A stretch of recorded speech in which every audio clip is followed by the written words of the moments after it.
Make you have to be the sicko.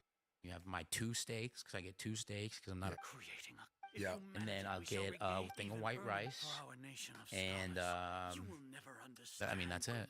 Dude, you ever go to movies by yourself? We are a people favored by No. Devata. Because I mean, So I may movies aren't a afflicted thing with anymore. that They're kind of dead.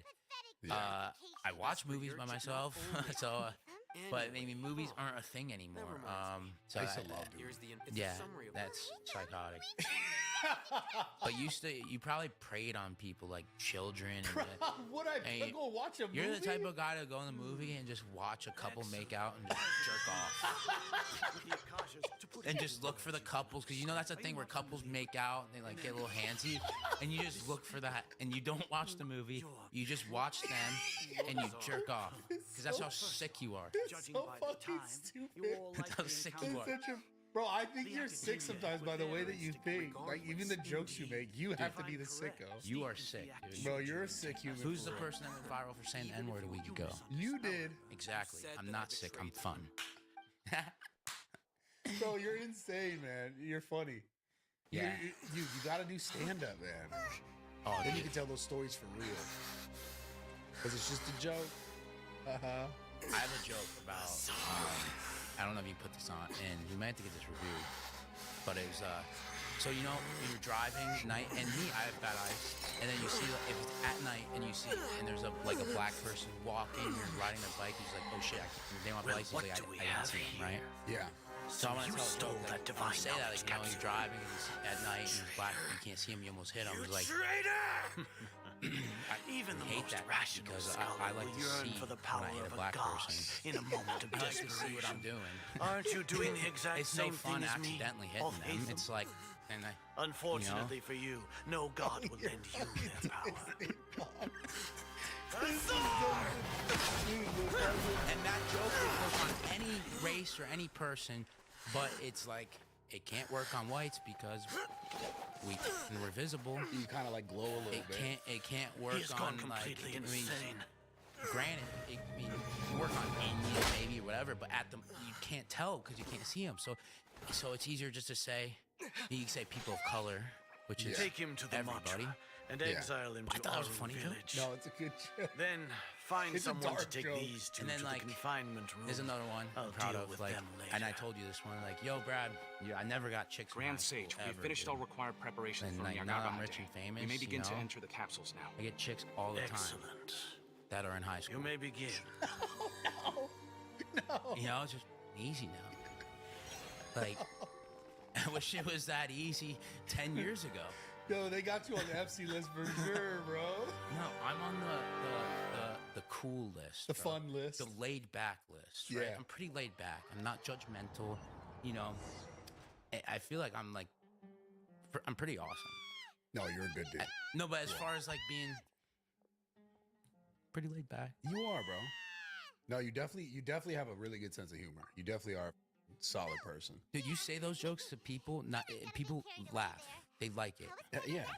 They like it, right? I mean, bro, that's the kind of comedy that was the most popular comedy back in the day. People were way less sensitive. And if anyone says anything against that, it's like, Who gives a fuck? no, I don't give a like, dude. It's like, I have a lot of fun doing a lot of other things too, but people don't talk about that. Like people don't talk. Would never. They might get mad at me for saying some joke that is genuinely a joke. We still have yet But another goal in the first Would stage it, of why our don't they operation, talk about which is how send a traveler to the I confinement room. just out of the kindness of He's always like I been- gain once the nothing from traveler is this. imprisoned, Yeah. Like the sages paying will so likely many think that people's everything is vet under bills control every with their week. guard Yeah. down. Or every month, like so, like, and I'm doing it because I love my dog Donald, and I want his name to live on. There's That no isn't the only- according gain to out the of app it. that There's no way, raising even if you money. break There's into no the nothing. sanctuary, Yeah, you're just It's not spending like there's. money. The It's confinement not room like will we're work with Ron, bringing in however. money and then spending that money. There's. You're just it's spending your I, money. I'm just spending my money, and I just do that. And I love it, dude. It's like my mom texts me. Sometimes if it's a bigger number, can we give 6K to this guy just because she feels like he deserves it? Yeah. And I remember that, and I was just like, oh, it. I don't know, it.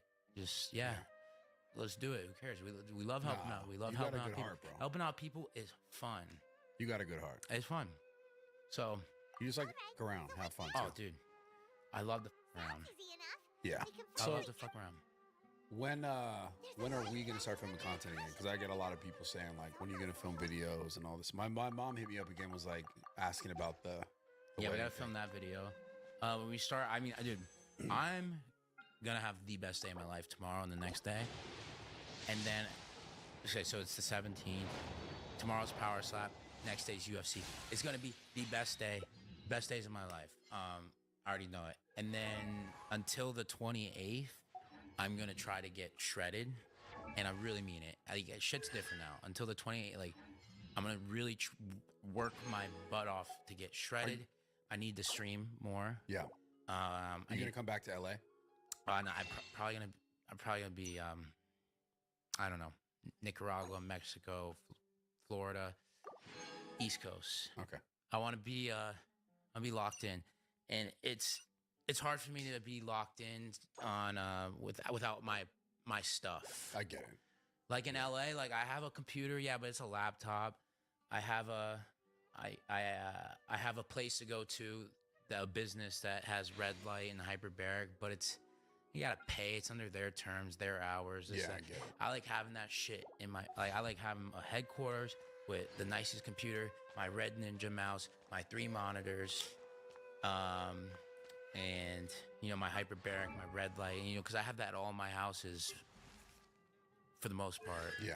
I like having my stuff. No, I get And I want to lock in, really lock in physically, because when I'm locked in physically, it helps me mentally, and when I'm not locked in physically, it really brings me down mentally. So if I'm a piece of shit physically, as in just like being a slob, eating a bunch of food, and just being a piece of shit, not working out, whatever, it really affects my mental. And I've been wanting to get ripped for like the longest time, and there's no better time than now to actually do that. I need to do it. I need to get ripped. I need to actually fucking play the guitar, because I really like it, and I want to be really good at it. And I'm in a position for both, physically with my body and with guitar, where I'm in a really good starting spot if I wanted to take it seriously. Right. Like really good. Like if I get ripped, like like my chest will look like kind of like Rocky Balboa, bro. Like but it's because I worked so hard on chest my entire life. And then it's like, if I really take guitar seriously, I could get really good, because I really got the fundament. I can really just alternate pick and use my fingers fast. I can do some weird bends. I can make strings like scream by like picking and digging your finger. Like just I really got the basics down. I'm good. So those are like 2 things I really want to like get locked in, and I've always like started that whatever for a certain period of time, maybe a week, 2 weeks, a month, and then stopped. And like I really just want to lock in on Why do you that. think it's so different now? Like, why is it so different now? I have no choice, and it's like, and I want to say why it's really different too, like, and be really open about it, but it's just like, long story short, I have no choice. I have to do it, and I really want to. I could get into, I don't want to get necessarily really into my the personal life right now, because it's all new stuff. Yeah. Right. So it's not but like, I think long story short, and the truth is, it has to be done. Yeah. Right. Well, that's it. Well, then I'm gonna have to meet you out once you leave here. You're going back. You said the East Coast. I just don't think I could be in Los Angeles. Like, I just don't think I'm in Los Angeles. Okay. Like, to fully lock in. I don't have my setup. That's fine. And like, it is. I'll meet you out there. It's driving 30-something minutes to the gym, and then you have to really plan your day around traffic. Yeah. Like, say if I'm in my house in Orlando or Miami or Nicaragua, Cancun, I never have to plan my day about traffic. Like, I never plan it over traffic. Yeah. It's not a thing. So crazy. Miami is a thing of traffic, but the place I'm going to is Boxer Gym, and it's literally right there. Yeah, I get it. And like, it's, even if there's traffic, it's still a sick drive, in the Rolls Royce, smoking a cigarette, maybe smoke 3 cigarettes, listen to some Rocket Man, maybe some recently, Haley's song, Eminem, has been a good one. You've been on that lately. Oh, dude, been on that. And the new one recently, is the "I'll take you to the ride in my big jet plane." Yeah. And then this one, and then Hypnotized Boogie, like, because it reminds me of Chick-fil-A when I worked at Chick-fil-A. That reminds you of Chick-fil-A? Well, dude, I used to work at Chick-fil-A, and I had this Mustang and only took CDs, right? So I had the CD that I listened to every day, and I smoked cigarettes, Biggie Smalls. And so, like, these songs, like, it all reminds me of chicken and cigarettes, the two best things in the world. behind I guess, I mean, then there's cocaine. I'm kidding. I don't do that. Nah, I get it. Every day. Yeah, you're cool, I'm bro. kidding. I don't do that stuff. Dude, look at my Instagram bio. Healthiest man alive. You are. Exactly. Dude, you know what's funny, man? Like, just genuinely, like, doing the other pod, doing this pod, you do seem extremely happy. Well, dude, I had a Like, very genuinely. productive day. I literally just worked out legs and came here. Like really hard. And then I didn't, I'm sober.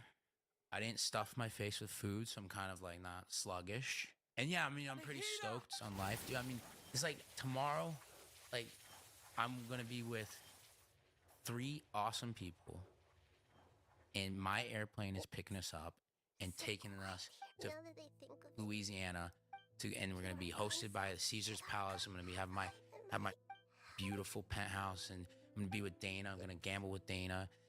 Right when I land, I have a limousine, and then I have $190,000 cash in the limousine waiting for me. It's like life is fun as dude. Yeah. And like on the airplane, I'm smoking cigarettes on the airplane. I'll be drinking tequila, dude. I'm gonna have my speaker, be listening to music. It's gonna be so much fun. It's so funny. And man. I want to really like, I want to like talk in detail, but it's like, I think it's too soon to talk about my personal. Not everything's for everyone to know. I'll put No. it that way. But you're so funny. You just sound like a big ass kid, like a rich, like you're a little kid and you're rich because you're like my plane, do the shit I want. Bro, that's beautiful. Like you made it, bro. You made it. You Yeah. did. I did it, dude. And you're still young as. I'm young, yeah, young. But dude, did I it, like. man. And then money aside, whatever, bro. I walk outside, I get respect. Yeah. Straight up, dude. I walk outside in Miami, Orlando, whatever. I get Because you give a lot of love, man. No, You but I give a get- lot of love. respect, dude. Like, I swear. So it's like, you know that song? No, I've seen it. I know. I've seen it in person. Yeah, no. So it's like, I mean, what more could you want, dude? Yeah, you're right. How much was your airplane? Oh, dude, it's a poor person jet. But and I'm, dude. Honestly, I'll be honest. I'm so in. The crazy No, poor person jet is okay, it insane. was $3 million. That's like not a poor person. It's There's a no poor- such thing as a poor person. No, it's a poor jet. dude. Like tomorrow, I'm dreading it, but we have to get on it, and there's only 5 seats. One of those being a toilet. A lot of people would just stay at saying it's 5 seats and not mention the toilet part. Yeah, But yeah. I'm gonna say it, and I'm gonna have to tell this beautiful creature in front of me, hey, we have to do a fuel stop because we have so many people and we can't fly for 3.5 hours straight. And you know it's gonna fucking crush me. But if I'm by myself, It's still a jet. You still own a jet. but if I'm by myself, like, because there's just 4 seats just around. So then I sit on the right side, I watch my Rick and Morty or whatever show I'm watching, I smoke a few cigarettes, have a joint, and then I have my bed made, and I lay down, and it feels like it's a makeshift bed. It's just, so there's a seat facing another seat, so you're facing someone, but in that middle is like a big foam thing. So when I put a pillow and lay down, I lay down fully. It's like a mint flight. Like it's comfortable. Amazing. So when I'm like by myself, it's like, it's pretty cool because like I'm smoking weed and cigarettes and watching TV shows, and then I get myself a little tired, and then I take a freaking nap, and then boom, I'm there, and it's cold up there, and it's quiet.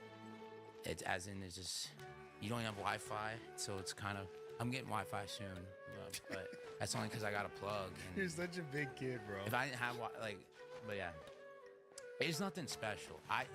Bro, It's cool to me when Bro, I'm it's like- alone, but like when I'm with, dude, like I honestly mean it. Like I I feel so bad for bringing like my 3 friends on this freaking, No, bro. and one of them being like, Bro, it's a jet.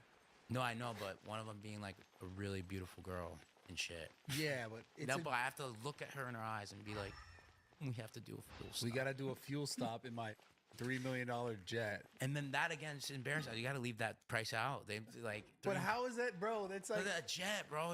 If you have a jet, it should be like 10. bro, I've seen it. It's nice as It's dope, but it's dope to me.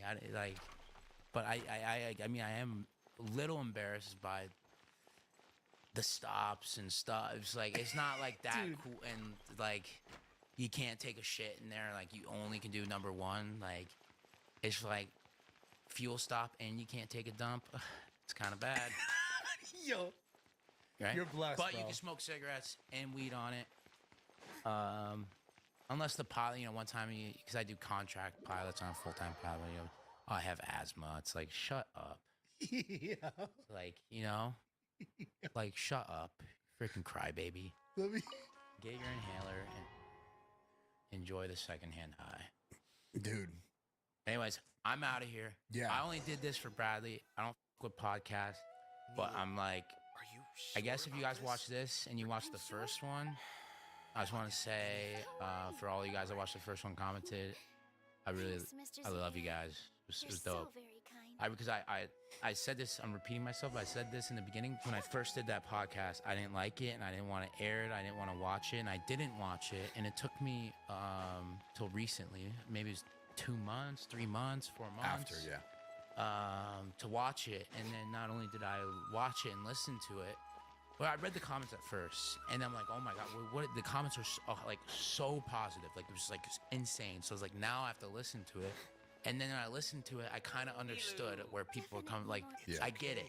And so I was like, it was cool to be able to do something. And it's also interesting to do something, and in the moment and after the fact, you be like, I hate that. That sucks. And then you see the reaction that people give.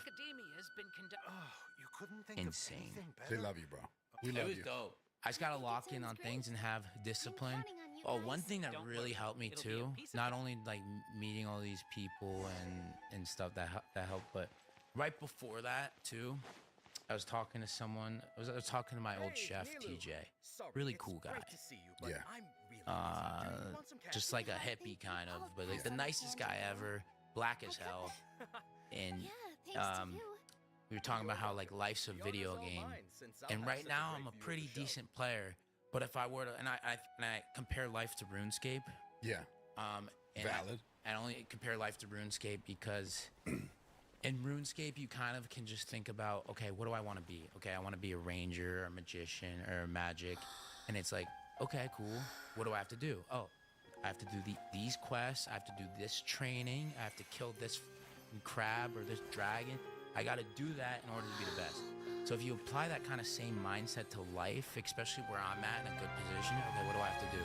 I got to just do, I just have to do things I know what they are, Yeah. but I have to just do them and have discipline, and double D's, do discipline, do discipline, do discipline.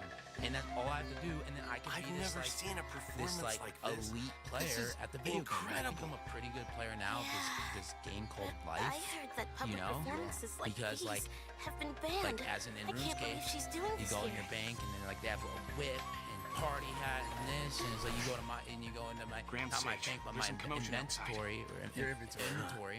How uninteresting. 4 Ferraris, Issue the new Lamborghini, prohibition McLaren, actually Audi. Akasha to the Not guards. that They'll know what material to do. shit means everything, but dude, it's pretty cool, man. You did great, No, bro. but I'm saying it's pretty cool. stop and you her. got- Let's just Uh, watch uh, for a little bit longer. I wear my roulette watch is $250,000. I wear it as a bracelet. So I put the roulette watch at the bottom, and it's just a blue alligator bracelet, and that's how I wear it because I'm wearing another $250,000 watch here. So you can go akimbo, but one's a bracelet, but then you flip over, and anyone can get one anytime. See, that's my inventory, and I got a lot of like, also like happy dad tanks and newbies. It's not all nice things. I Yeah. appreciate I really appreciate like not everything I have. Like, it doesn't have to be nice. Like my favorite shoe. I remember you wanted my slides because they were tore up by my dogs. Yes.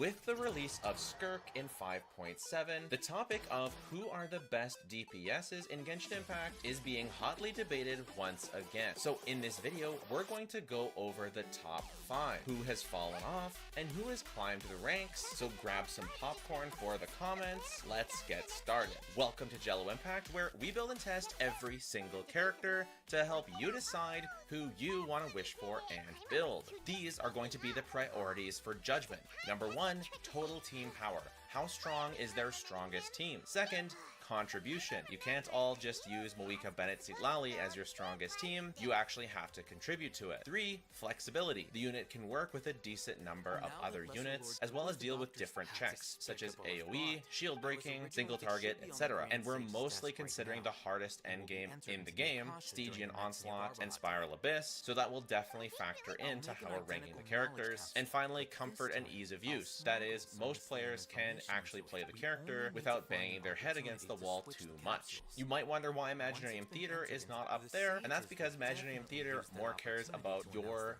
planning and your investment into a lot of characters. How strong a DPS is at Imaginarium Theater isn't really relevant. It's more just about having enough characters to challenge the most. First off, there's a lot of DPSs that I would consider good or good enough. Characters like Navia, Chaska, even Risley with Escoffier, Ayaka, Florand, Kinich, and some others are really very strong if you put the time in. And if you want to see where all of them rank and where I put them, make sure to subscribe for my full tier list. And just because some of these characters don't make the list, it doesn't mean they're bad. But there are 2 that I wanted to talk about as honorable mentions. Gaming and Mualani have some really powerful nuke style attacks that, under the right conditions and piloted by the right players, they can compete with some of the fastest clear times of most of the DPSs on this list, and can easily out DPS at least a couple characters on this list if played properly. However, for me, and looking at the Spiral Abyss usage rates, for Mualani especially, Gaming is a 4-star, so it's harder to judge his usage rates. But for Mualani,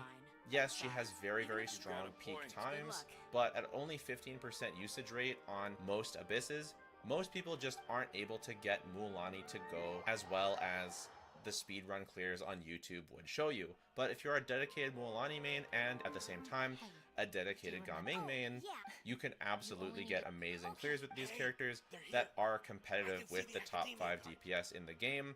But for both of them, especially Gaming, even more than Mualani, they're just very difficult. You have to get the elemental checks to align. If it's AoE, you have to get the AoE to align. You know, Gaming uses Citlali and Bennett, part of Moika's best team, and doesn't really have great teams options outside of that.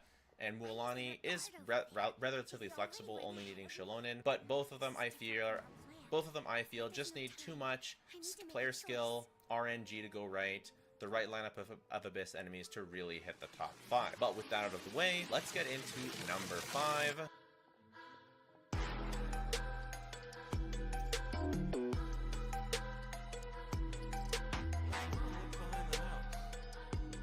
Arlecchino. On release, Arlecchino was argued by some to be the strongest DPS in the game, but with the release of Moika, she had huge accusations of being power cramped, which in the strictest sense of the word is obviously true. Arlecchino is a power DPS, that's best team is Melt, other good teams are Overload and Vaporize, and Moika, of course, does them better. However, just because she does them better doesn't mean that Arlecchino does them badly. And Arlecchino is getting a couple buffs in the next upcoming endgame that might make her actually better than number 4. If things pan out the way I think that they will, Arlecchino will be able to take advantage of some of her biggest strengths to be stronger than she was before by stacking her Bond of Life for multiple rotations, leading to higher damage output overall than you're used to getting in the Spiral Abyss.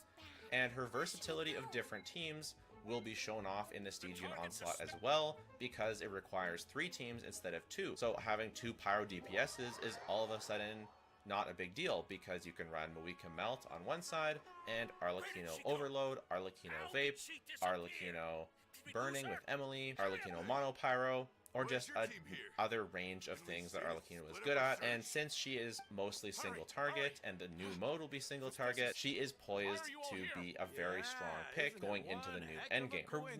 Her weaknesses include needing to use her burst to heal, which will lower her damage output as it resets her bond of life. She can be rather squishy. Her melt teams can require some skill to play to make sure you melt enough hits, but overall I do think she is very well deserving of this spot. In fact, there is a reasonable argument to put her above number 4. In fact, I'm going to officially call it, and I'm going to say that Arlecchino is at least tied for the 4th spot with the next on this list.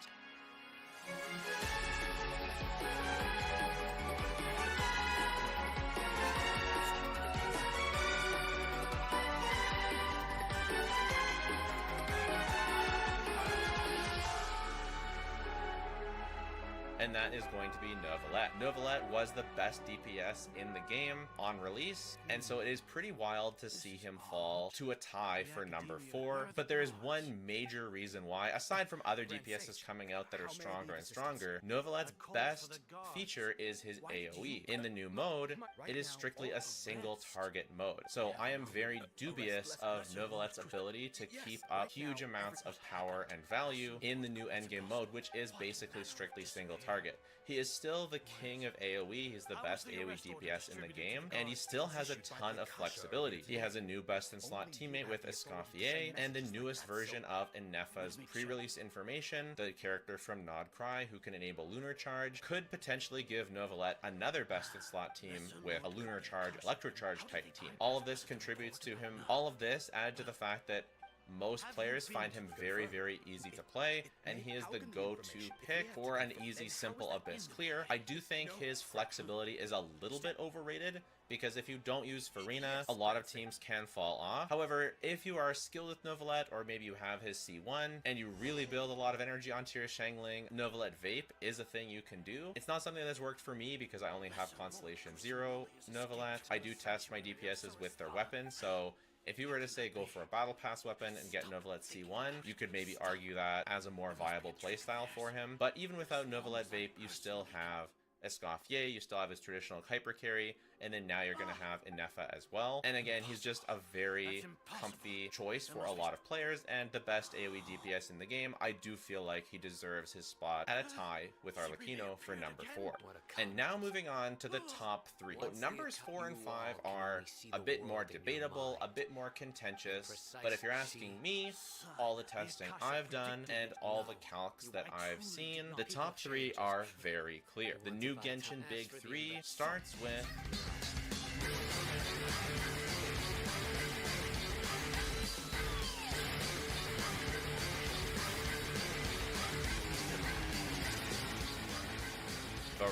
Veressa came in and power crept my favorite character at the time, Chlorand, so I know how you feel. Veressa is honestly an incredible character. She has so much going for her. Aside from her damage numbers just being the 3rd highest in the game, if you look at DPS calcs with Kaching main standards, she reaches around 110k with Moika on her team, and around 103k without. Extremely, extremely impressive stuff. But it's not just the calcs. In practice, Veressa has even more going for her than the calcs would suggest.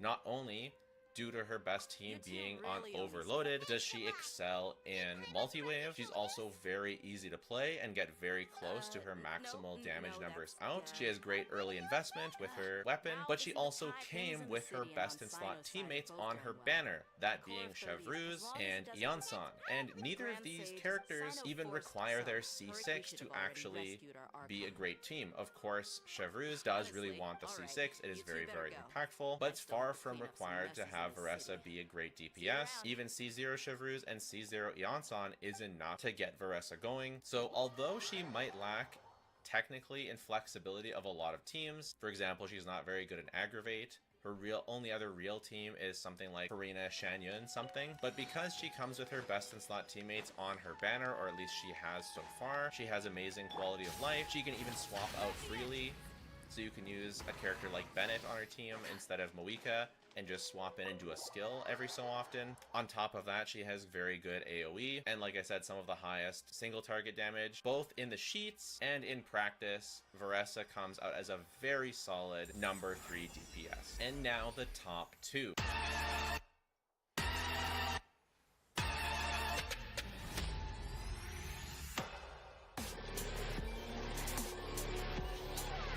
I got Skirk.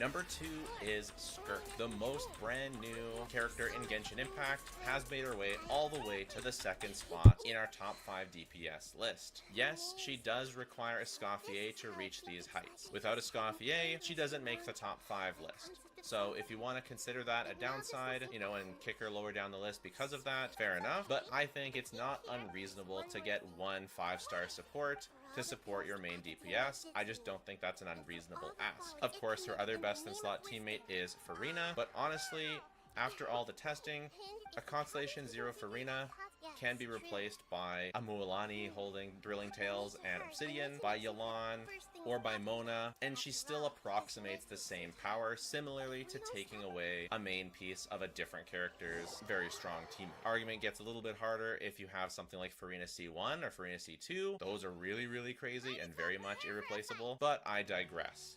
Skirk's numbers are frankly extremely high.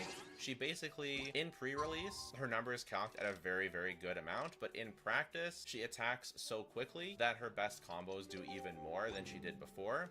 On top of that, she has great flexibility, being able to use both her burst style of play or her normal attack, or using a hybrid of both. Of course, yes, this current Abyss does really, really favor her and gives her a massive, massive boost. But from how I tested outside of the Abyss as well, versus the high resistance lava monster, versus some of the local legends, and versus the weekly bosses, she just consistently got the 2nd highest clear times for my testing. And although she is, again, restricted to Hydro and Cryo teams, the amount of Hydro and Cryo characters she works with and works well with is actually pretty high. On top of that, in certain types of content, multi-wave content where there's minions and then there's a boss after, Skirk's more evenly distributed damage can sometimes lead to getting clears even higher than someone like Moika, which is just insane. And although she does use contested and valuable supports such as Escoffier and Farina, her 4th slot is very flexible, Mualani, Yelan, and Mona being all very, very competitive. None of these spots are going to steal from other DPSs. It's not using Overload, it's not using Bennett, not using Sitlali, not using Shalonen, whereas a lot of the other top DPSs will want to use those characters, and of course she also doesn't use Moika, one of the few characters that Moika is not her best teammate. Even Veressa at number 3 would ideally want to use Moika on her team, which is obviously going to be a problem. And so although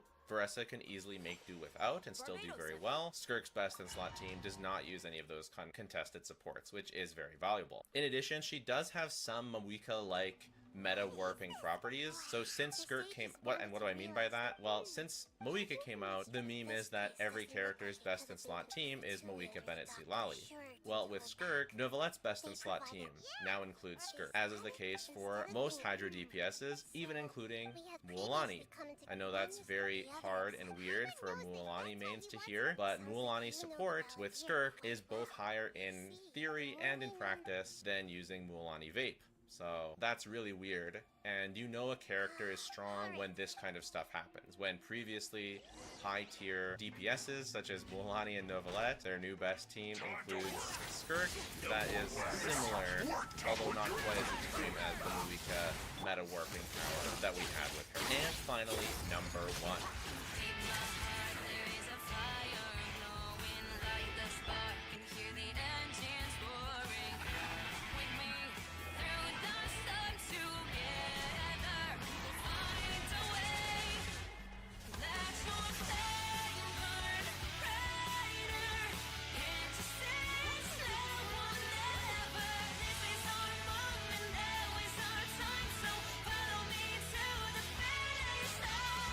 I've already spoiled it. I've already talked about her plenty.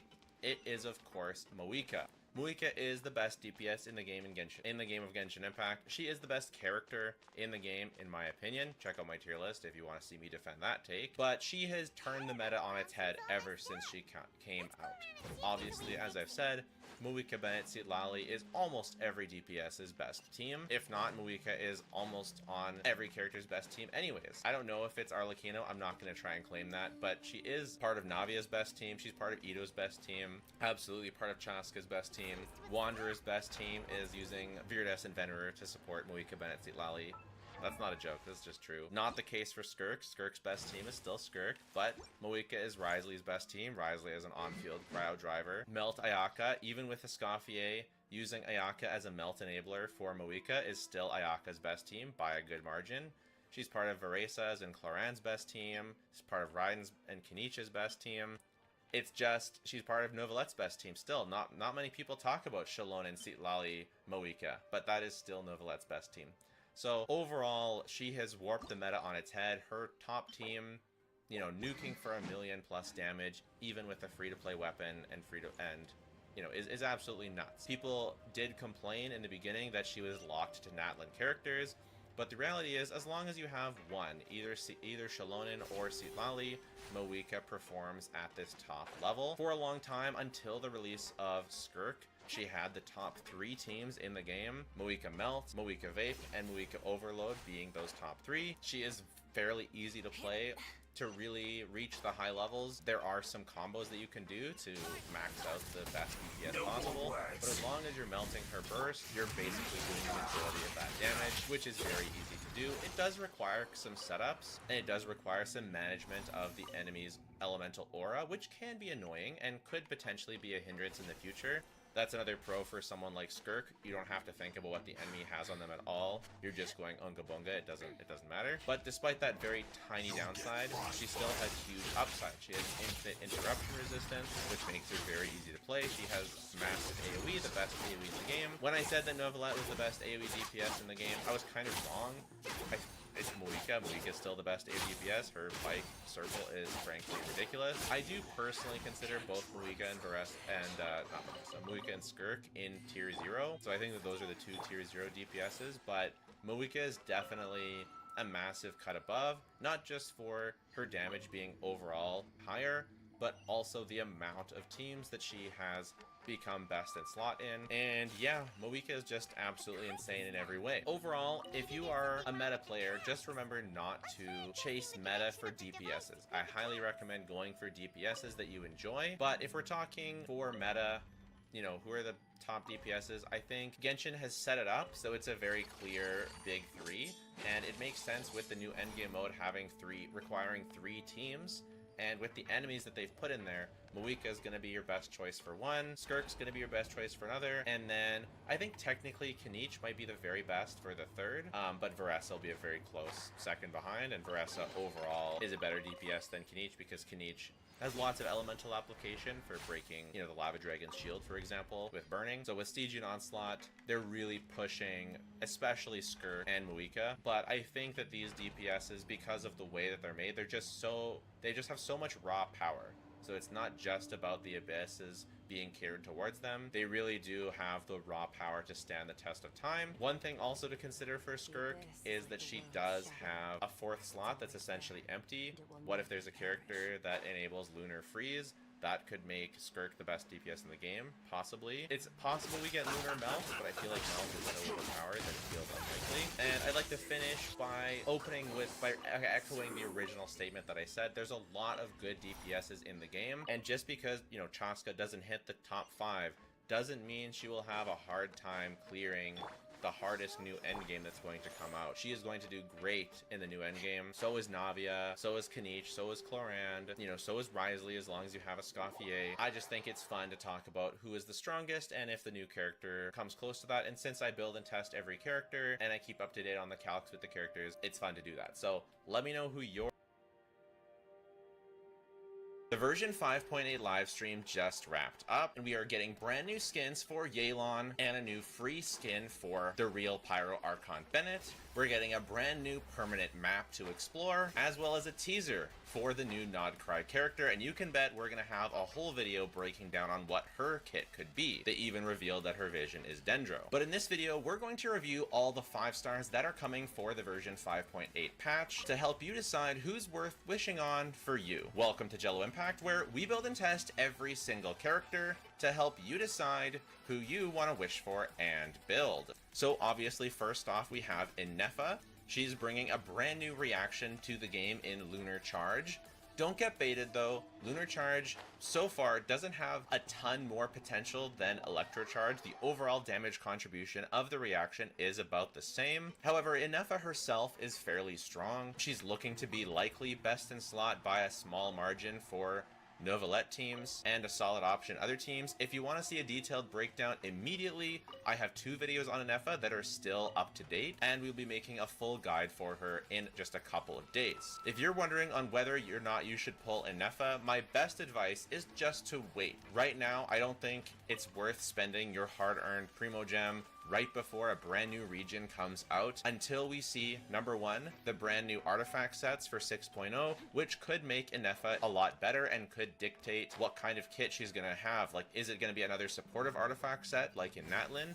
In which case, if it's a very good support artifact set for Innefa, her value could skyrocket. Or maybe it's a DPS artifact set and her damage is anywhere from just a bit better to way better. So waiting until the 6.0 artifacts, also waiting until the 6.0 characters. Maybe there is a character that you really like that uses Lunar Charge and they really want an Innefa on their team, or maybe it's just gonna be a side grade, but we'll know all of that in the weeks, like in the days and week after Innefa is released. So best advice is just to hold off pulling her right away until we know more about what's coming in 6.0, which I will be making videos on, so you can stay up to date. Consider subscribing if you haven't done that already. Next is Citlali. So Citlali is, generally speaking, a good pull for a lot of players. If you don't have Citlali already, she is a massive increase to Moika's damage, Arlecchino's damage, and is a side grade on some other characters. I wanted to put together a little list to help you decide who is worth pulling Citlali for. If you have Moika, if you have Arlecchino, and to a lesser but still pretty solid degree if you have Chaska, you should really be trying to get Citlali. Citlali is a huge increase for these characters.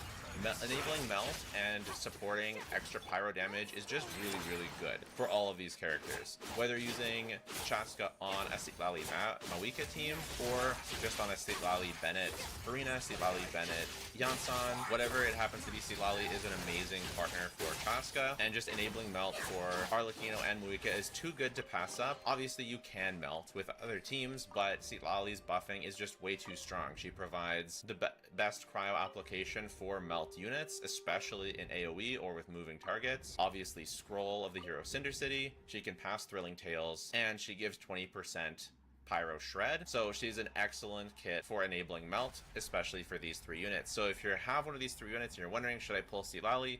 The answer is yes for these 3 if you're trying to make these teams good. Citlali is also a good option for Hydro units. She does the same benefits to those, but also provides that 20% res shred for Hydro. So Novelette Escoffier, a solid option for Skirk, a solid option for other Hydro or other Hydro DPSs like Ayato. I wouldn't pull Citlali just for these characters by any means. It's just, if you happen to have these characters and you're pulling Citlali for one of these characters, you may find yourself using her with these characters. Citlali is also technically best in slot with characters like Mualani and Yoimiya. It's difficult to get your melts with Yoimiya, unfortunately. It can be done. I've seen some videos of it. I have not been able to replicate it yet. You have to do some like charge shot canceling and some waiting, and then I'm just not so hip on it just yet, but maybe eventually I'll get there. And then Mualani, technically Mualani's best team is Shalonen, Citlali, Moika. I have found it quite inconsistent, however, so I really don't recommend getting Citlali just. There is a physicist, Kardashev, no relation to Kim. He wrote about levels of civilization by what means of energy do you command. And a level 1 civilization controls all the energy manifesting on your home planet. A level 2 would capture all the energy from its host star. And now you build a similar device that captures all the energy of all the stars in your galaxy. That'd be a level 3. And a level 4 would be all the energy of all the galaxies of all the universe. And there's a level 5, I think. Yeah, that's called God. God, okay.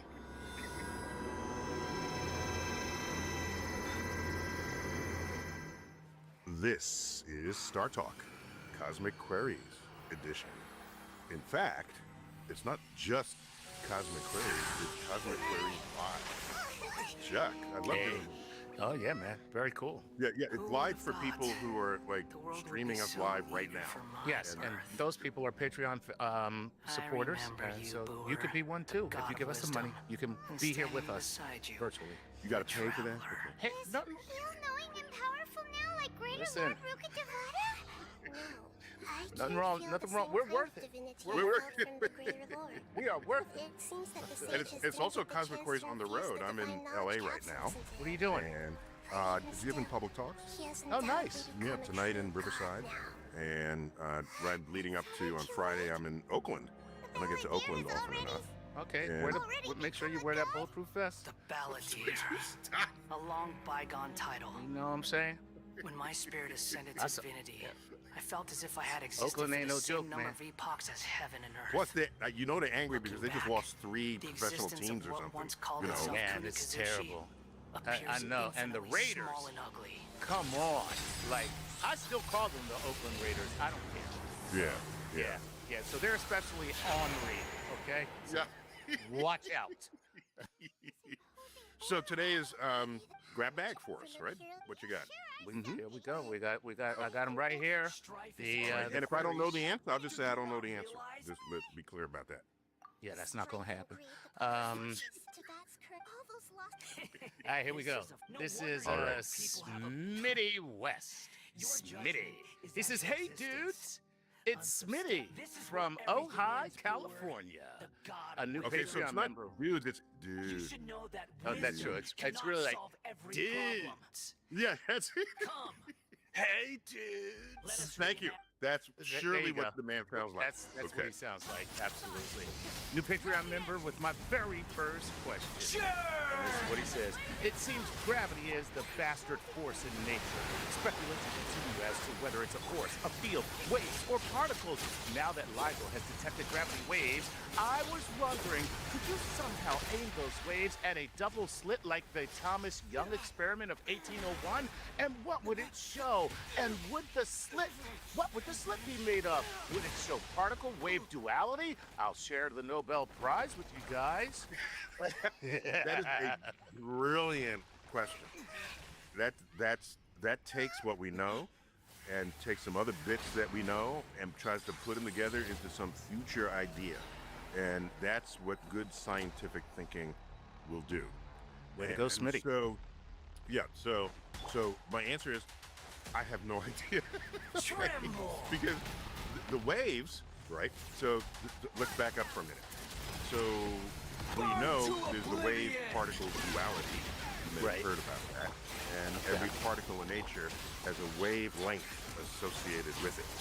And you can think of the particle, as a physical particle, or as a wave, depending on the experiment you conduct. Right? It will manifest as a wave, and will have wave interference.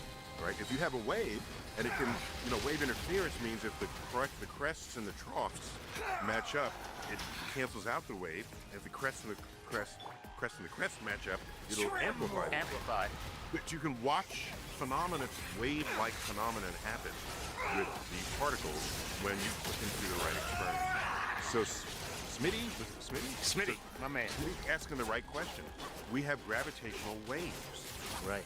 Is there a double slit for which these would then reveal that they behave just the way other particles do?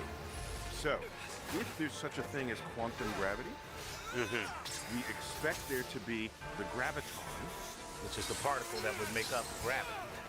The particle, so the graviton is to gravity what the photon is to light.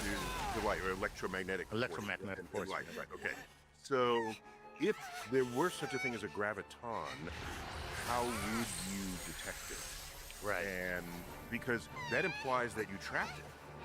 Right? Right. When you detect something, so how are you going to trap gravity. What does that even mean, right?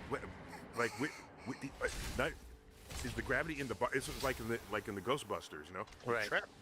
This Yeah. is supposed to be a battle between You have it down gods. in it, and now it's just Yet in a you little choose to rectangular hide behind box. a mortal. It's a little rectangle with a And now, handle on it. Right, with a right? handle on it.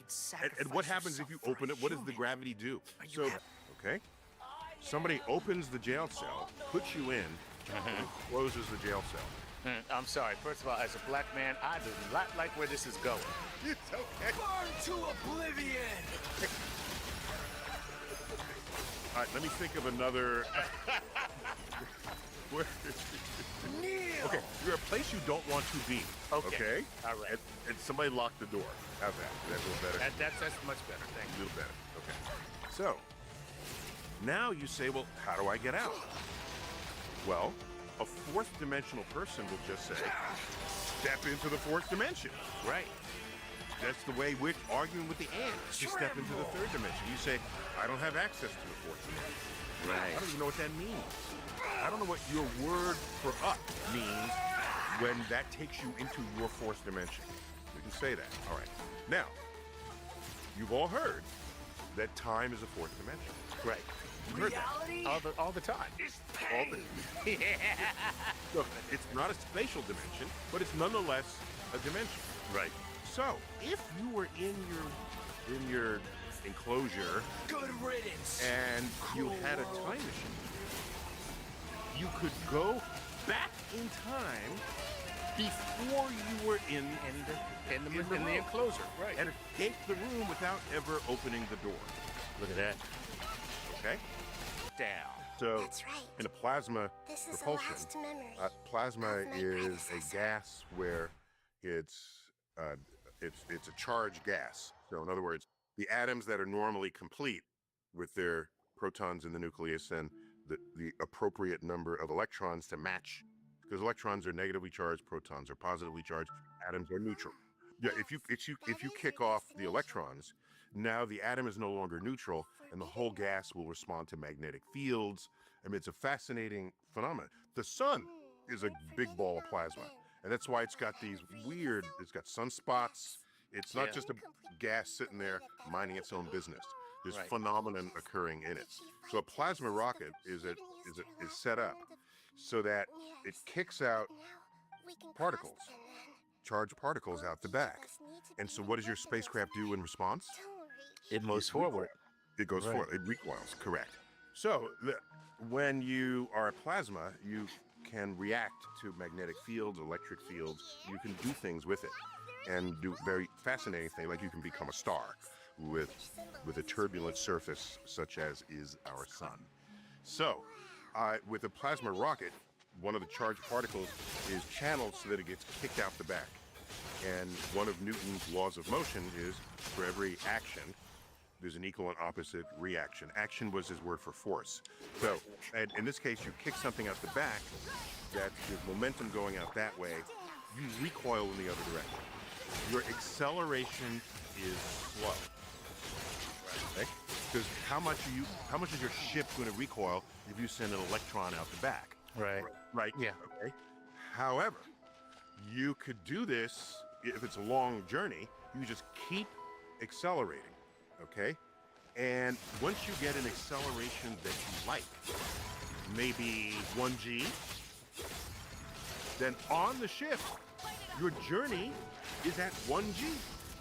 So you feel like you're standing on Earth. Right. You don't need special exercise equipment to not lose your bone mass. You don't need special medical devices that, all Because that is the force that's being enacted upon you, right? Yeah, and Einstein made the brilliant observation that 1G on Earth from gravity is indistinguishable from a 1G acceleration in a rocket. Okay. Indistinguishable. And we gotta go there because we're already there. Okay. 80% there. You ready? Go You ready for for it. this? Okay. So if you're in a rocket and you're accelerating, it means every next moment you are traveling faster than the previous moment. Right. So a constant acceleration means your speed is increasing The entire time. the entire time. Okay, Right. so watch. So if you take a beam of light and turn it on one side of the rocket and have it just cross the rocket. Okay? You'd say, well, if the rocket isn't moving, it'll just go exactly across to the other side. Take a laser, go a straight line. But if the rocket is accelerating, it means the rocket is moving faster by the time the light got to the other destination than it was when the light was emitted. Which means the light will not hit the spot directly across where you turned on the laser. It'll hit slightly below because the whole rocket was accelerating. It was moving. Okay. Einstein said, that's interesting, because if accelerating a rocket is physically and mathematically and cosmically the same as gravity, then gravity ought to bend the path of light. Damn. Wow. I mean, that's a serious leap. Like, Yes. It's called the equivalence principle. Lovely. The equivalence of gravitational acceleration and physical acceleration through space. Wow. So I had to go there because we were too close to. There's some low hanging fruit. That's a good thing. It's a good thing to go to. Yeah. So that was the equivalence principle in 1915 that Einstein put forth to become the foundation of the general theory of relativity. All right. So now watch. So here we are. So you get up your acceleration until you're going at 1g. Okay. And so you're living on the back end of the rocket. Okay. So all your couches and beds and things are up against that's where you're not on the sides because it's not a rotating rocket. Right. Okay. It's not. You could maybe, but if you're moving the whole thing and you're accelerating it, you're going to feel that, and so you're all going to be walking around in the bottom of the rocket. Right. So the way we generally think of this problem is you accelerate at 1g half the distance. Right. Then you turn the ship around and decelerate at 1g. Okay, because for the other half the distance. And a deceleration is the same as an acceleration. You're just now walking on a different side of the ship. Right. Okay? And there you have it. And you get to live in 1g the entire way. And by the time you get there, you would arrive at zero velocity. Okay? Right. Because now you're slowing down with 1g acting in the opposite direction it was before. So that's how we would think of these long trips with the acceleration that builds. Yeah, and that's a really cool thing, and it's and you arrive at zero velocity. Yeah, there's a metric. There's a show, I think it's on Amazon, I'm not sure, but it's called The Expanse, and they make very good use of that principle in the show. Oh. They show I've seen Expanse. Let me go back and remind myself of those moments. When you watch it. There's a lot of good physics in The Expanse. It is, and one of the great physics points that they don't ever acknowledge, but they show, is a ship going towards a planet, and you're looking at the rockets in the front while it's going towards the planet. Yes, because it's slowing down the whole time. Slowing down the whole time. Correct. And you see ships turn around to reorient their rockets. Exactly. And you know what else they get correct? If you're in a 1g acceleration, you are not weightless at any time in that ship. Okay? Exactly. Whereas in the movie Ad Astra with Brad Pitt and Tommy Lee Jones, okay? Just everybody in space was weightless even when they were firing their rockets. Everybody's just floating around. I said, dudes, come on, please. Please, take some lessons from The Expanse. Oh, man. So in The Expanse, just to catch people up, it's a futuristic tale where humans have populated the solar system. Yeah, and we're still awful. Yeah, we're still... That's just, there it is. There's the whole geopolitical or cosmopolitical dimension to this, where the Belters are they're like the low-class workers who are mining the asteroid belt, and then there's the Martians who are very erudite, but they're physiologically different in ways that accommodate life on those places. Everybody would also dream after they fell asleep. Ah, that's very cool. I'm glad Ted asked the question. Theodore. Okay. All right, here is this is Jason Bennett. And others Jason floated to the says, You know, I've always wondered what would happen if Neil and Chuck never met. Would any of us or any of this exist? Among a plethora of worlds were numerous smaller worlds. All of fate, finding within the tapestry their brilliant glow. jeez. Okay, so I have a reply. I gradually Go ahead. understood I think about this often. these the indescribable and contingencies constantly of life. changing things.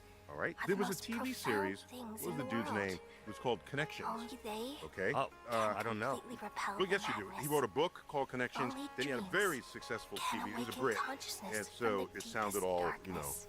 Yeah, erudite. well, He Welcome was a to Brit. Connections. It's like that. I'm terribly pretentious, and that's what you actually like. Exactly. So what he would do is he would find chance encounters between historical I'm the one who figures posed this that would question, lead to something yet also the one that who would be sought a solution. transformative in our civilization. Saving the world with the dreams And of then the you people say, used to be my answer. no, it's cool. And I'm amazed he And could now, assemble You've also that found many your own answer. encounters. And I shall Yeah, return and the whole all show the dreams to the revolved people. around Kevin Bacon. Yes, every show would land with Kevin Bacon. We all know Kevin Bacon. Exactly. So, right, if Chuck and I never met, and by the way, how do we meet Chuck? In Goodbye. the early days of Star Talk, Keep we'd go Buttsinator. trolling, back when trolling was not a May you bad be word. blessed tonight Trolling with comedy the clubs. sweetest of dreams. And we would look to see who was in the open mic night, because we know we wanted comedy as an element, as part of the DNA of what we were trying to create. And so we would invite comedians to come try out with us. Not so much a tryout, but just to have a, what do you call it when you just A meet and greet. no, yeah, and they'll do a show with us just to see. We'll feel them out.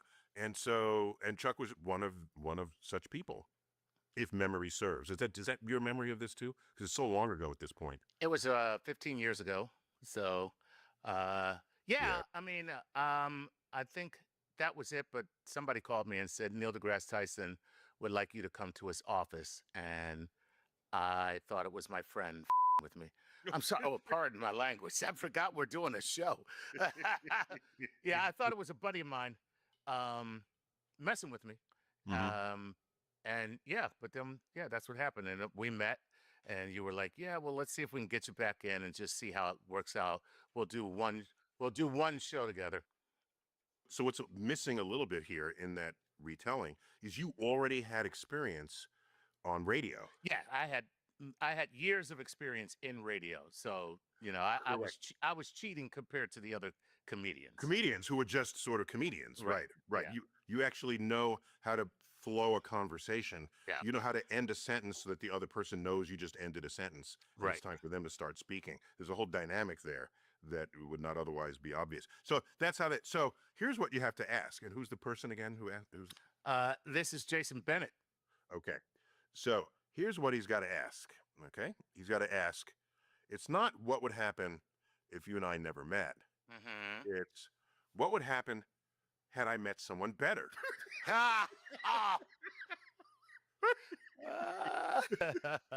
That's an option. That's in the space of possibilities. Well, right? it's in the slim space of possibilities. So the people who say, "Oh, look how lucky I am because this happened and I had this opportunity and I met this person in their life." It could be a career trajectory or a loved one, and you will never know if your life could have been even better. Correct. So, given that it could go either way, because I said I think about this often, I simply embrace what is, rather than imagine what might have been. Because then you work with what is, because that anchors you in reality. Well, there you have it, Jason. What he just said is he settled for Chuck Nice. So that's funny. All right, what else you got? Here we go. This is Kylie.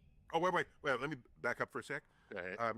So with this fellow who had that show Connections, what he doesn't talk about in this same vein is if that connection wasn't made, would a different connection have been made that would have been a better outcome? Or would another connection have been made that would have had the same outcome? Right. He's dangling you there, leaving you to think that the whole world exists on this delicate pathways of contingencies of who happened to meet whom, without thinking some progress in civilization would have been inevitable no matter who met No matter who made it. Right. Exactly. Yeah. So stay broad in how you think about contingencies, and then you lead a more sane life. So true. I like it. I like it. This is Kylie Roning, who says, "Hello, Dr. Tyson, Lord Nice. Kylie from Kenora, Canada here." Kylie from Kenora, Canada. Okay. Yeah, That exactly. sounds like a TV show. It does. Kylie from Kenora, Canada. Yeah. By the way, Kylie, let me just say on behalf of America, we're sorry. Okay? All right. Jesus, we're just so sorry. She says, if humans were to be graded on our understanding of the universe, what grade do you think we should receive? Or put another way, what percentage of the universe do you think we humans actually understand? Oh, no, we know that precisely. We know enough about the universe to quantify our ignorance. How about Wow. Look at That's that. pretty good. That's good. That's not bad. Yeah. I mean, honestly, it's like, it's better than being Dunning-Kruger. You know what I mean? Like where we think we know everything and we really know nothing. We know Right. enough to know that we are dumbasses. So It's difficult for humans. that's to make peace pretty with good. themselves. Okay, so we Not to mention oneself now, by the way, and we're still making discoveries, of course, and we're looking for a cure for cancer. So there are frontiers even within the realm of what we know. So I'm going to quantify our ignorance in a more profound way than just simply, do we know how to cure cancer? Okay? The fact is, we know that there's a thing called cancer, and it does what we don't want it to do in our bodies, and we have top people working on it. That's a frontier, but that's not the frontier I'm talking about. Because all of that is operating within the laws of physics, chemistry, and biology. Okay? I'm first All right. and foremost a So now, scholar. if you look at Results should be everything left to that judgment we of the hypothetical. have mastery of, You know, the molecules and atoms and gravity and all of this, okay? And you look at what's driving the universe, everything you learn about in school in science, like I said, the laws of physics, chemistry, biology, evolution, planet forming, star forming, all of this is 4% of the universe. Wow. We see things going on in the universe, we can measure them, and we have no idea what it is. And I'll tell you, we know what it is. It's dark matter and dark energy. That's it. That's it.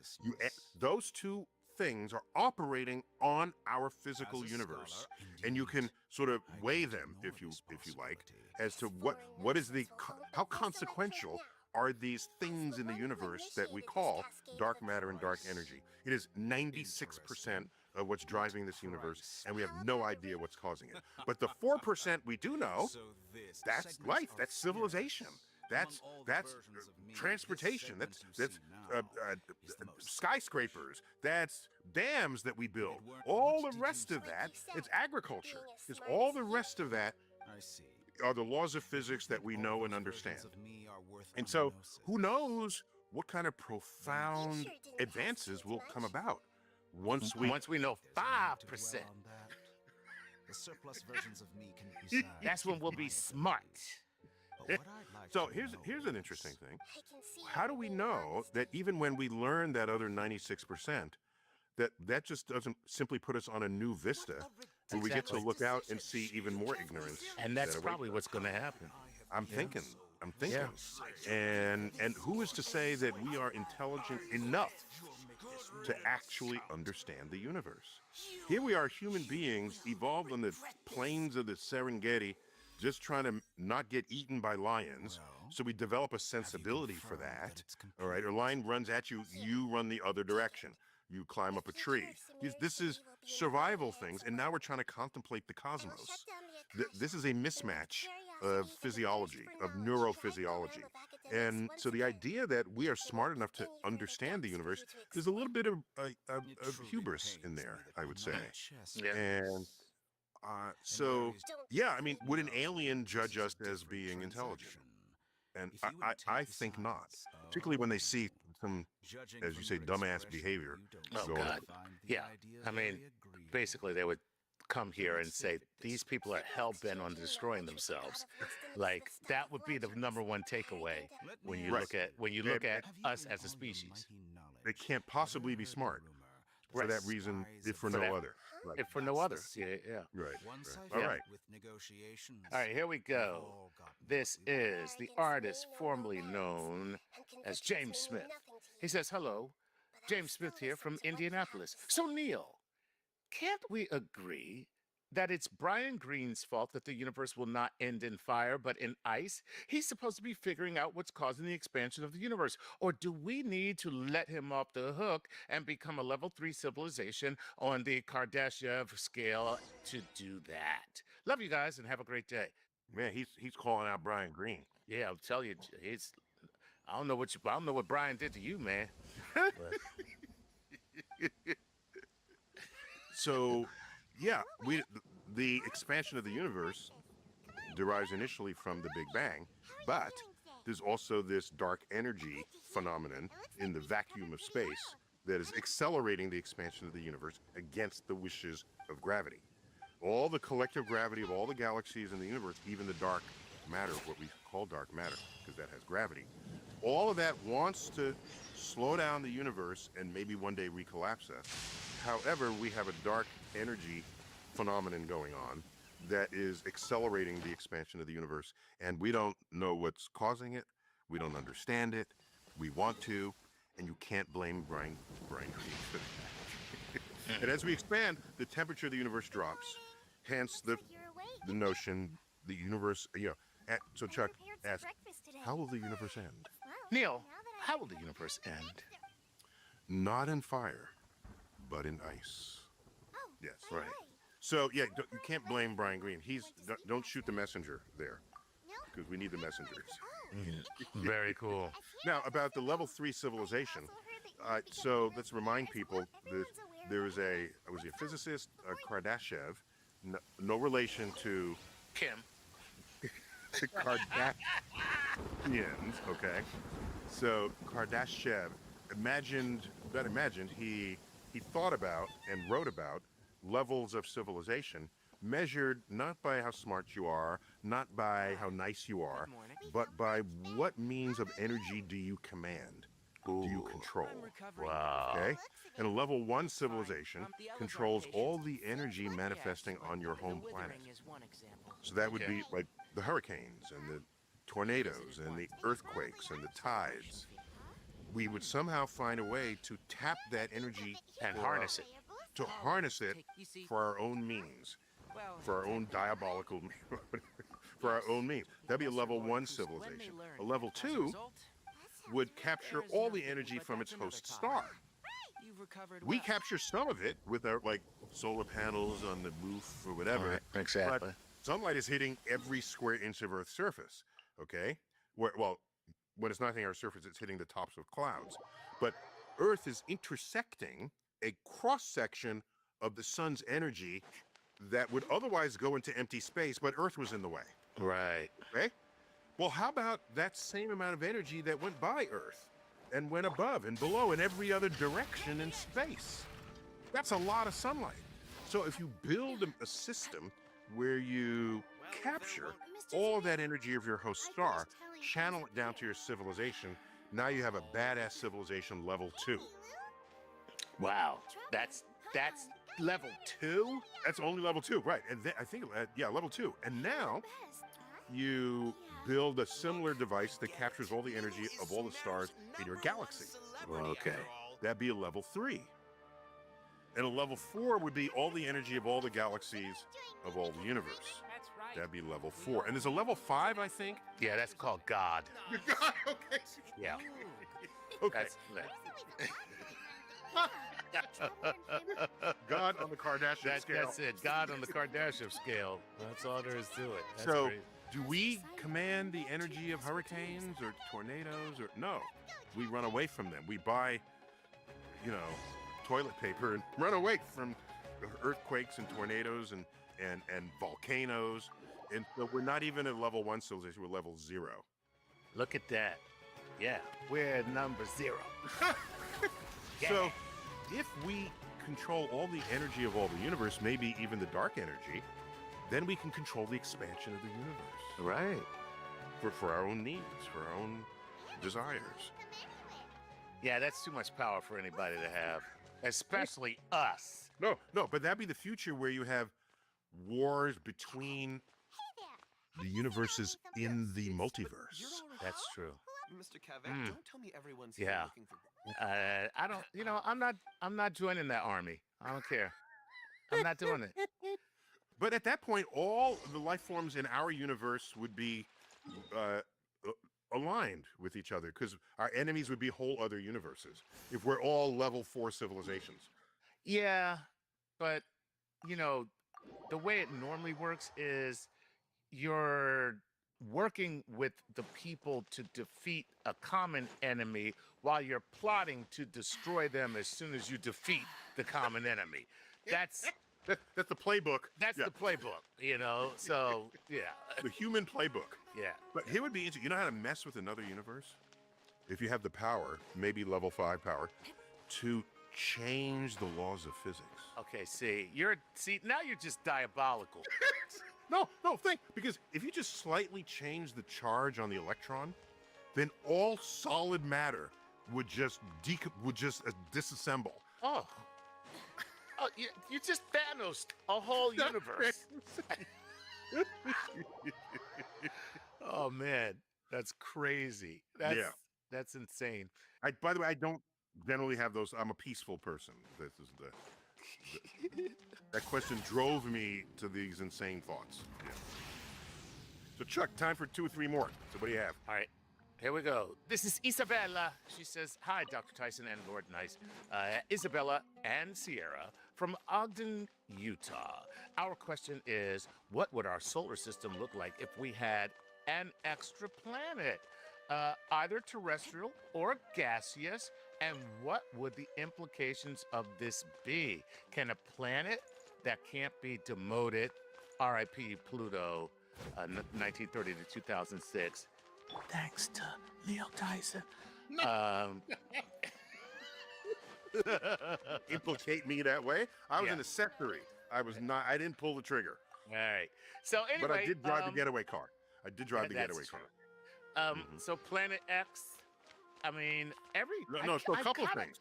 I kind of feel like we get this in the news every once in a while. Okay. Here's my colleague who works just up on the 6th floor of the Row Center. My office is on the 5th floor, which is not where I am right now. I'm in a hotel in Los Angeles.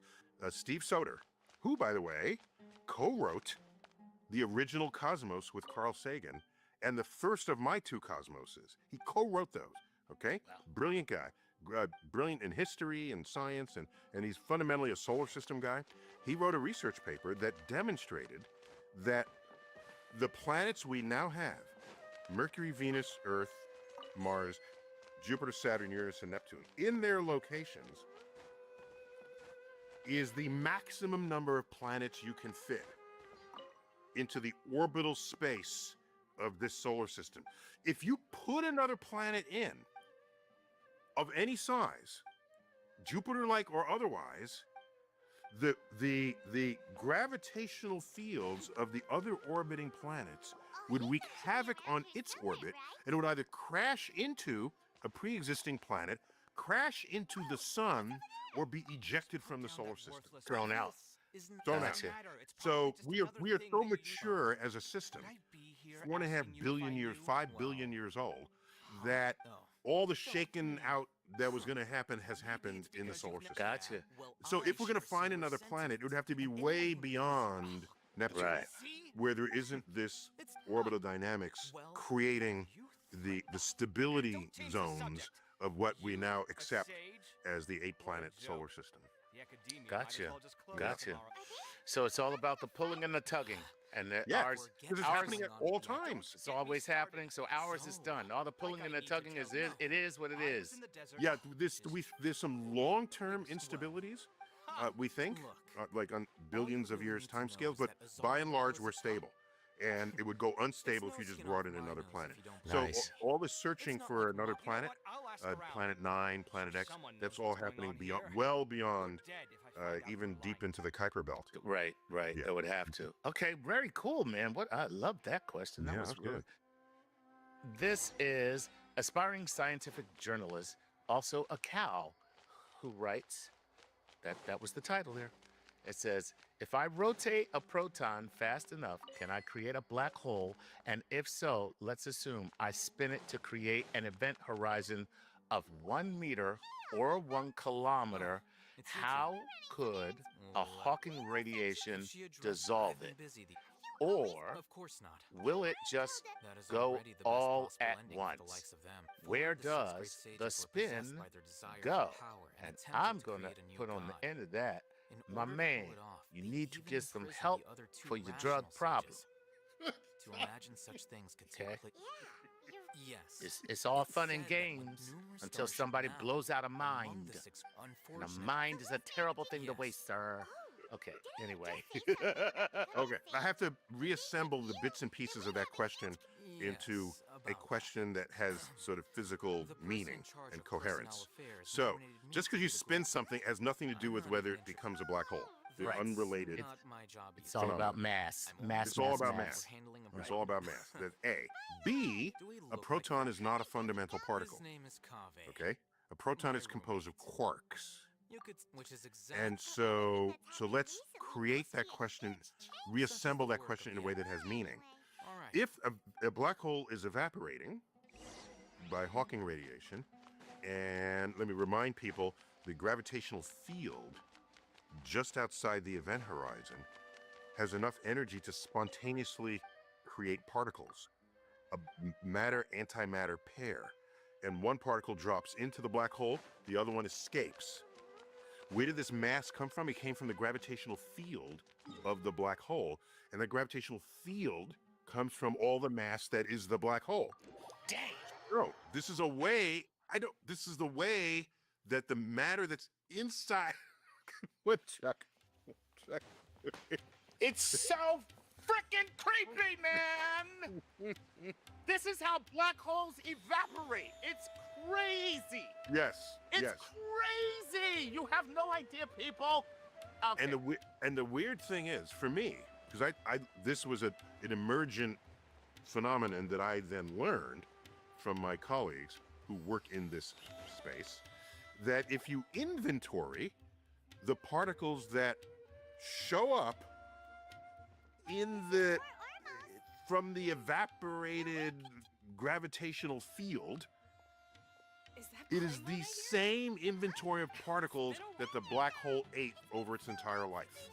I'm doing well. I don't know if you've heard, but Okay, so somehow the gravitational field remembered what the black outside the event horizon remembered what got eaten and is living inside the event horizon.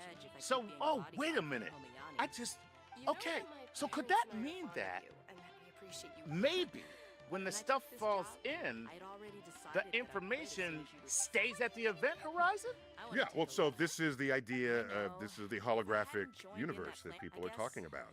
That the event horizon is an imprint of all information that had passed through that boundary. All the information is contained. I don't know what to believe anymore in anything. Hold on. I'll be right back. Where you go? In fact, even if being a lion has to I'm glad to hear Okay. this. Come on. All right. Yes, these are edibles, damn it. That's what they are. You just went and got edible? I just went and got myself an edible. And, yeah. Well, no. That's insane. Okay, so now here's what's going on. In the original Hawking radiation paper, what he was able to show Sorry. is that the light that is the particle comes out, but you can associate a temperature of the black hole. Okay. Based on temperatures, at a temperature you radiate. Right. Okay. So he was able to analogize the evaporation of a black hole with a black hole of a certain temperature that's radiating. Okay. Wow. So, as the black hole gets smaller and smaller, the radiative light, the wavelength gets smaller and smaller, and the wavelength is commensurate with the size of the black hole. Okay? That's the wavelength of light that's coming out of the system. So as the black hole gets smaller and smaller and smaller, the wavelength of light gets tinier and tinier and tinier.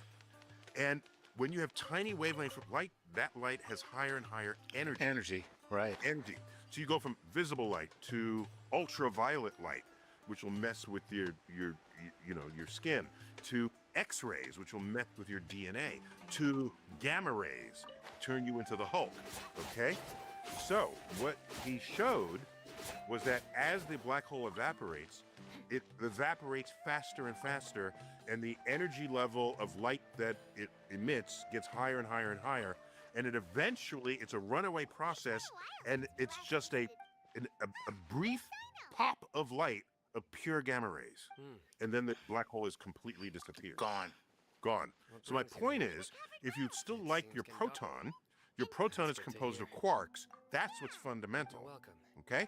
And so as the black hole is evaporating and you're holding on to your last proton and its quarks, I'm saying that's the last one, turn off the lights when you leave.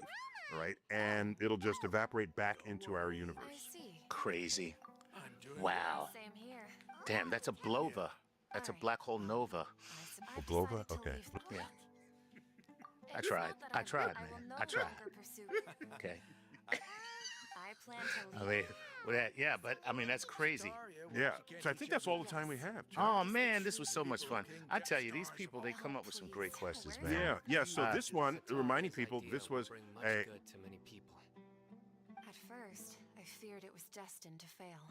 Everyone knows that the beginning of Genshin Impact, the weapon banner was considered a scam, and for good reason. You could spend thousands of dollars and never ever have a guarantee on if you would get the desired weapon. Since then, they've added a pity system of 2 fate points, and since reduced it to even 1. Add on top of that the quality of the weapon banner getting much stronger, but which weapons are most worth it? With the coming Chronicled Wish weapon banner, I thought it was a perfect time to do a tier list of all the 5-star weapons in the game to help you decide if the weapon banner is worth wishing on for you and how to pick the best ones for your account. Welcome to Jello Impact, where we build and test every single character to help you decide who you want to wish for and build. First off, to address some misconceptions and just general knowledge for the weapon banner. It is now 1 fate point, so you can only lose once. Unlike the character banner, you only have a 37.5% chance of getting the desired weapon, 37.5% of getting other weapon, 25% chance of getting a standard weapon. This is in contrast to the Chronicled Wish banner, where you have a 50% chance of your desired weapon, and a 50% chance of one of the other Chronicled Wish weapons. This might make the Chronicled Wish immediately seem like a higher value choice, but consider the regular weapon banner has a 77 hard pity, which is actually 13 earlier than the character banner or the Chronicled Wish. This is a lot of math, so I employed our best friend ChatGPT to help us calculate the odds of the average pulls to get a 5-star weapon. On the regular weapon banner, your average is 111 pulls, the Chronicled Wish 107. So they end up being almost exactly the same, despite all these weird differences. Keep in mind that if you lose your weapon on the Chronicled Wish, you are guaranteed to get one of the other Chronicled Wish weapons, but you have a higher chance to lose to the other weapon on the regular weapon banner, which often that other weapon is quite good, whereas only a 25% chance of the standard banner. So which one is better sort of really depends on how many other Chronicled Wish weapons that you want. Overall, which one to pull on, whether it's the Chronicled Wish or the regular weapon banner, sort of depends on what you need. My general advice is, regardless of the weapon banner, go for what you want, because you also have to consider, are the 4-star weapons good? How many Favonius weapons do you have? Are Favonius weapons available on said weapon banner? But I did want to go over a couple more things before we actually go into the tier list. And these are sort of quality of life for 5-star weapons is underrated. If you're the kind of person who values sanity, I just think that this is something that you should consider. There's some RNG on a lot of weapons, such as Widsith. RNG or jank are waiting, I would say, on a lot of weapons. Widsith is heavily RNG based. Serpent Spine stacks are annoying because you have to wait often quite a while. Sacrificial Jade has jank rotations. Not on every Novelette team or every team that's using it, but on a bunch. Calamity of Ishu requiring a shield. Finale of the Deep requiring healing. Deathmatch is worse in AoE. Thrilling Tales of the Dragon Slayer not only requires strict rotations, but can also extend rotations. Lion's Roar needs elemental application of a certain type. Harbinger of Dawn requires 90% health. People don't sing the praises of Prototype Crescent anymore. That used to be a big thing. Now no one even considers it a real option anymore. There's also QLL for having the 5-star weapon. Emily getting more energy. Raiden. There's just a bunch of others. Building crit is much easier with a 5-star weapon, usually. That's a type of quality of life. All of these are big reasons why I consider characters at Refinement 1 for when I test characters. I would actually prefer to be more free-to-play friendly and always consider free-to-play weapons, 4-star weapons, but it got so annoying dealing with all of this stuff, overall having to switch builds more often, that I basically transitioned to 5-star weapons. Also the aesthetic. I just enjoy looking at the 5-star characters with their weapon. It often completes the character if that's something that you care about. And then because I started doing this for some characters, now I have to do it for all of them. It's less relatable, but it doesn't skew the testing too much. It just makes my account overall stronger than most people's would be. But usually it's across the board, generally fairly similar. Most characters' upgrades from the 5-star weapons are fairly similar, especially modern ones. By the way, my friend Flip on YouTube, he's linked down in the comments, and I'll make sure to link our video where we go over whether the C1 or weapon is better for every character. He gave me a lot of these ideas for these really annoying things as we were having a conversation. By the way, we are almost at 100,000 subscribers. Immediately after finishing up some more. I propose that the last... Nah, there won't be any speeches today. Oh, really? Well, even better. Come join us over here. Let's share some great food and drinks and chat about all sorts of fun things. Everything looks quite good. Wow, Paimon can't wait! Justice, from your perspective, who should the DOJ target as part of their investigation? What specific figures in the Obama administration? Well, based on what I read, and I read pretty much what you read, it would be President Obama. He started it. And Biden was there with him, and Comey was there, and Clapper, the whole group was there. Brennan, they were all there in a room, right here. This was the room. This is much more beautiful than it was then, but that's okay. I have nice pictures up. They came out of the vaults. They were in there for 100 years. This is much more beautiful.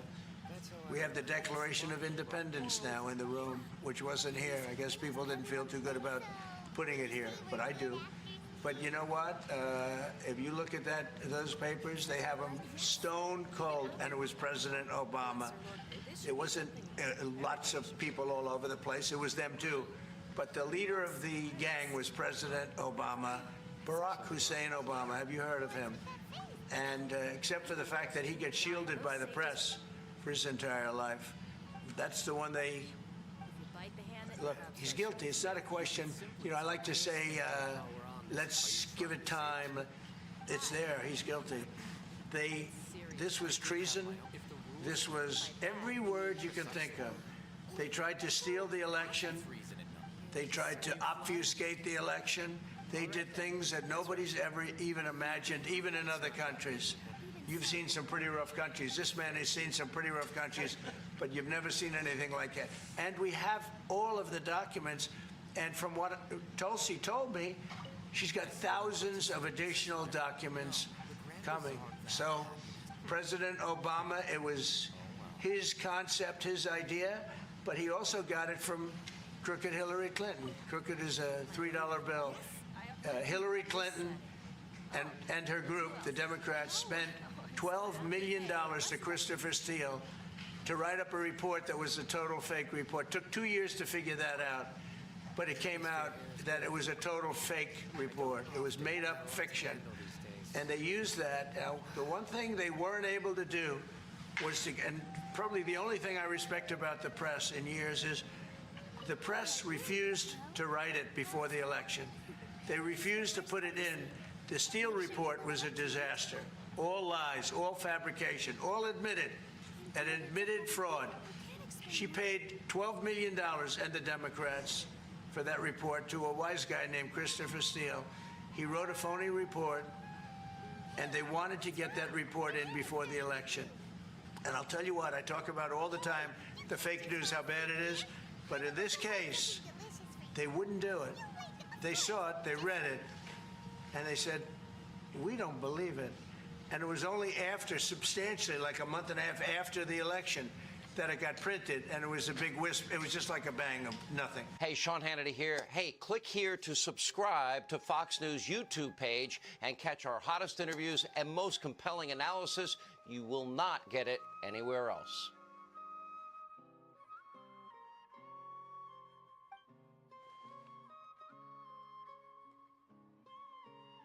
I understand the president has now begun to speak on this announcement when it comes to the Golden Dome, and perhaps as well when it comes to Afghanistan. Let's listen in. Gutlein.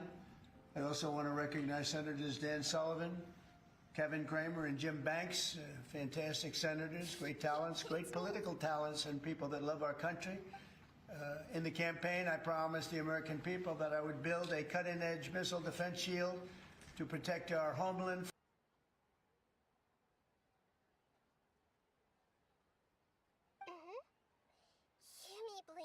Being a bit too self-indulgent. I was thinking about talking with you, and the next thing I knew, I had made a connection with you. The connection between us is amazing.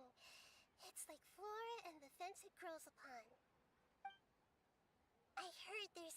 Lately, I've been... Oh, Folly, please say thank you. Oh. But...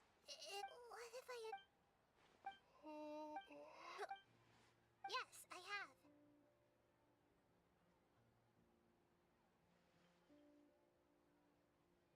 You said I should go thank everyone as myself, right? So, I've decided to borrow your...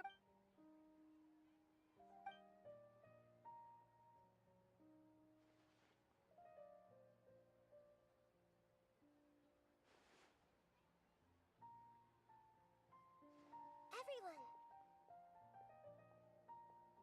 Are you awake now? Paimon was just a... It's me... Huh? Hold on. I didn't expect that. No, of course not. Are you? Oh, you know who? Yes. Lesser Lord Kusanali?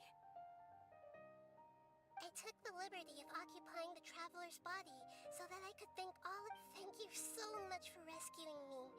Even if that meant placing your own safety in peril. Without you, had you not helped me to resolve, people refer to you as please. Lesser Lord Dinyerzad. You don't need to be so serious. This is how the relation... You're an Archon, but you act so humble. You really don't need to be so polite with us. I'm honored to have been able to take part in this plan. I hoped you liked the dance I dedicated to you. Thank you, all of you. Thank you so much.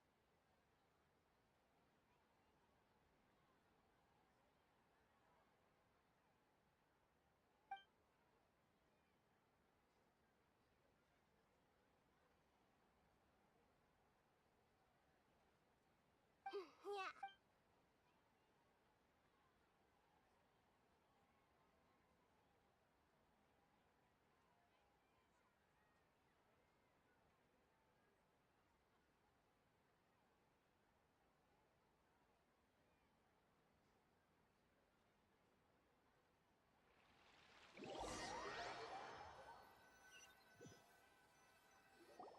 Are you awake?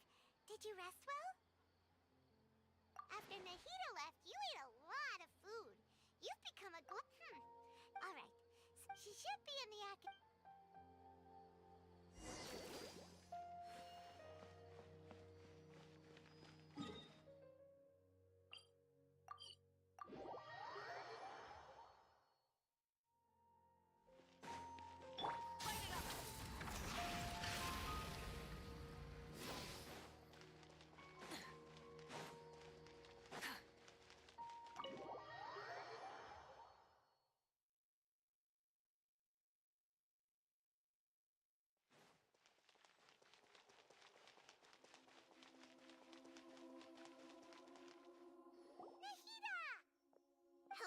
What a fantastic. So are we. Is there anything you... After recent I've give, but this is be cautious, although people manage and the formers. I hope that the other big I've already Are you sure? Huh? About while you were resting at Gandharva. Yeah. This is, however, there must be what? There is only one. But nothing about this makes any sense. According to after the Kappa Justice, what do you mean? All I know for sure, and whoever it is. But something else I noticed was that. What's a descent? Look, a very important traveler. You. Huh? That's right. As for the other.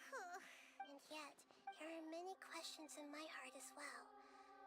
And soon, I'm very. If fate is the. I'm unsure. The pleasure is up. Alright.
Thank you for complete.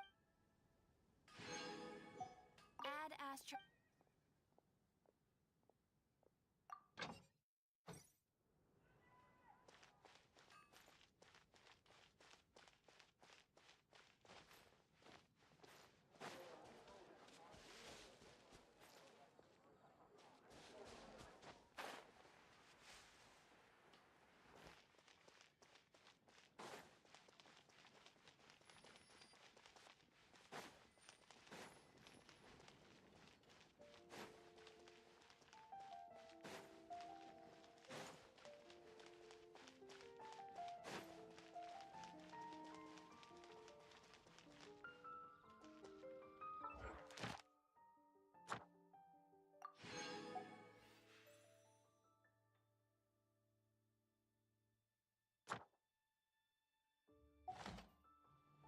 Exploration.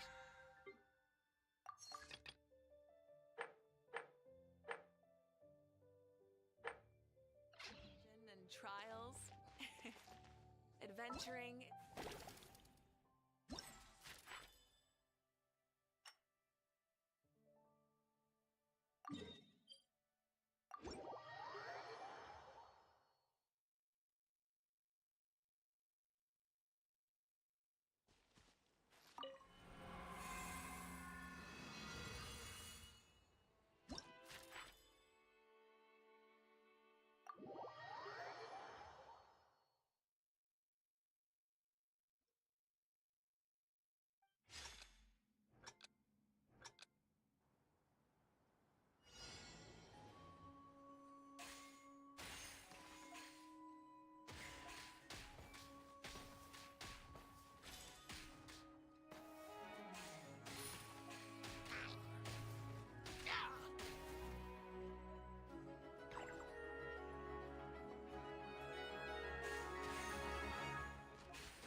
You're that blonde traveler who's... Who's asking? You bet I do. He was a crafty... Well,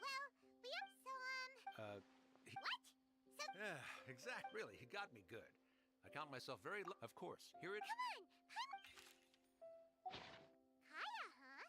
So he's here in Sumeru. From what he wrote... Or maybe he's just... yeah, the letter says that he...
Many insects have a compulsion to follow the light, and humans are the same.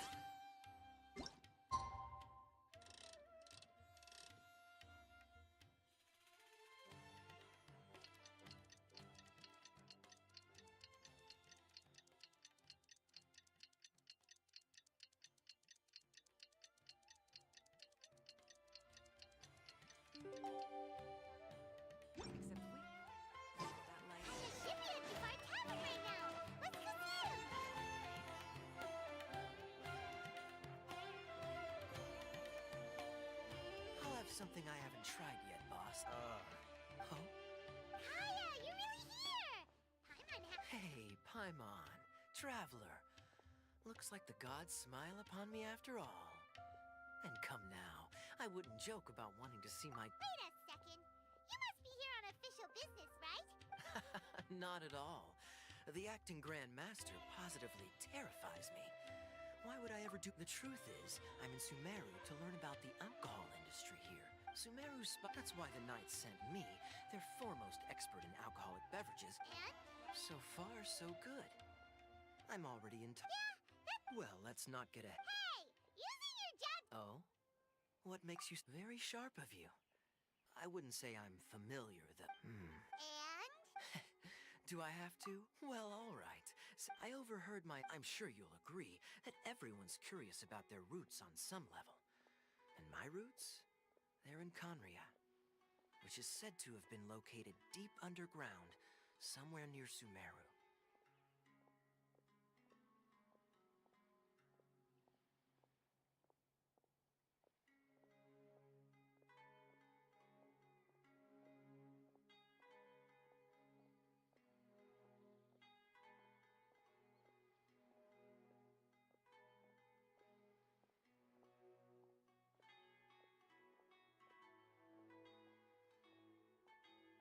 And so it wasn't long. It was a short-lived adventure. Honestly, not much. The only reason I knew that Conria was near Sumeru is because I happened to read that in a book. My life had less and less to do with Conria, I used to believe, but then I began, as well as this is obviously all speculation. Simply put, these days... One death afternoon, please, boss. Tell me. Dainsleif? Ah, you've decided... So you remember me? Huh? What? I take it that you were... Oh, my. I'm surprised. Well, perhaps you're a pure-blood Conrian, aren't you? Very clever. Kaya! Hey, hold on. So what if I know my ancestry? Relax. I'll be... Either way. See you around. And Dainsleif, no need to listen in from the sidelines next time we meet. Let me buy you a drink. You don't really... The fact is, But can a person truly be Well, I suspect... Oh, so if she was the I mean to Yeah, the Abyss Order's evil... Not new. Not exactly. Your sister. She mentioned the Loom of Fate back when we traveled together. Apparently so. So, you're... Correct. Well, what do we... No. Now is not... No. It's just...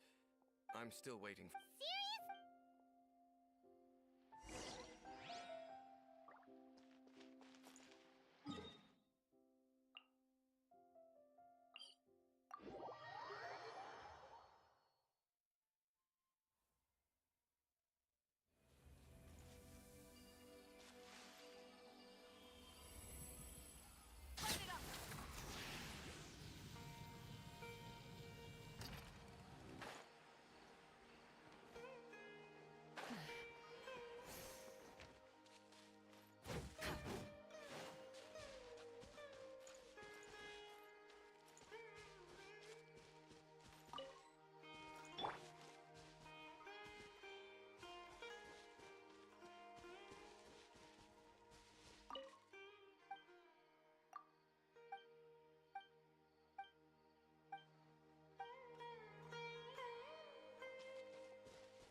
I'll lead the way.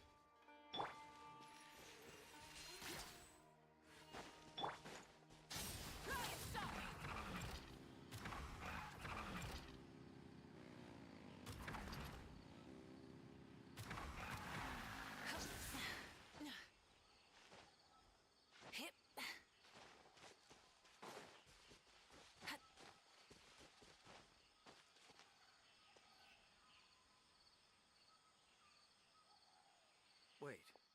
What about it? Yes. The forest is... Let's search the area and... Is this a field? But it looks... It's an extinguished... Looks like it's been... Nothing else stands out in this area. Wait! Unlikely. There are no signs of life.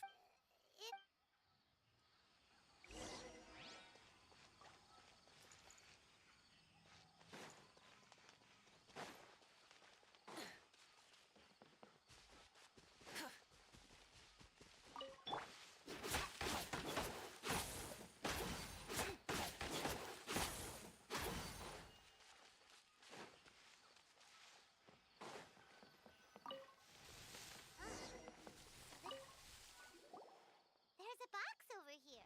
Why don't we open it? And by we, Paimon means you. Huh? It's broken too. Was this a makeup box?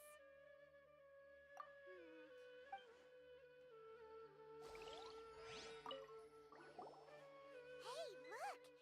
Can't you smell it? Oh, so it's a medicine?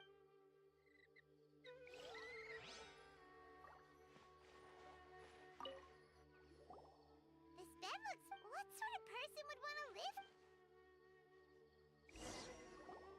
Doesn't look like there... My memories, but will exhaust... Noises? It's not much.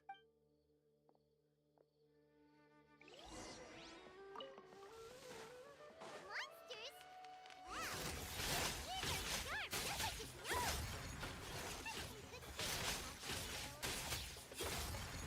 Although for someone who's a full surprise to this game, it's hard to give it to you. Anyway, let's read up these monsters!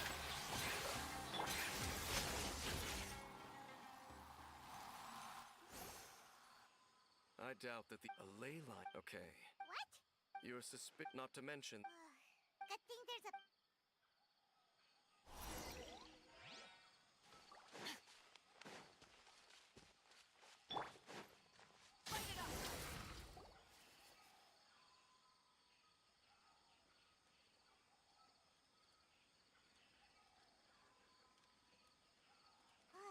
Your cooking is as good as ever. Even if there was no changing the set. So... Don't take this... Oh, you stop it! The... stars? Wow. Yeah, but we'll find the truth together.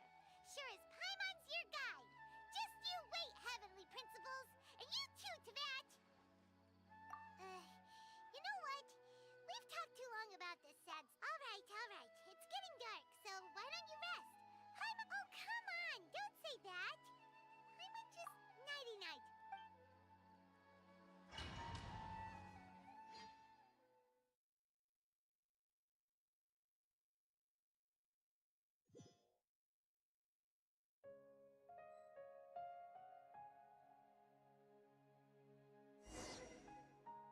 Hey, time to wake up. The sun has risen. What a deep sleep, hmm? All right.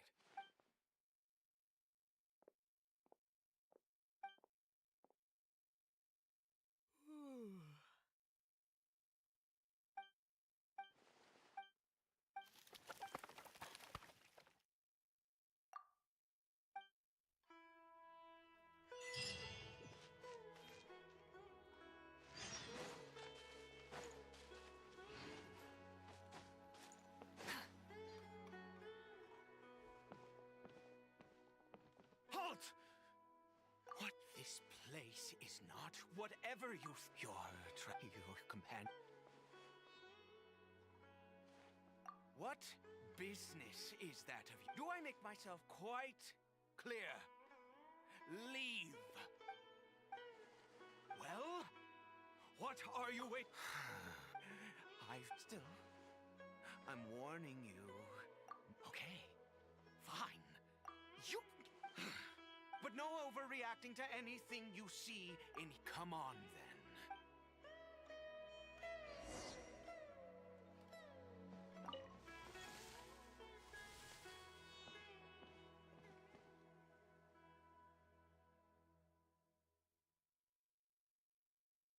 Mind, how could he? So don't you lay a finger on him. Huh? You no do you worship a god? And all who place faith that this wretch the curse. We lost all we can do is watch helplessly. Because when the cat bought those whose he is I then Kari Bear. After all, I always owed him much. She was. And now, if nothing else.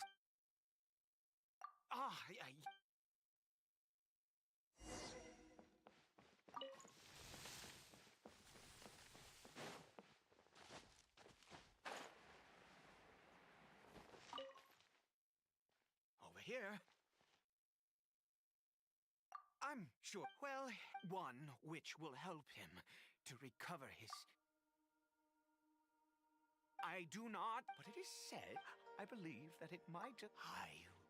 In my youth, the gods have already. Never mind. As it happened, my hands don't have. Okay.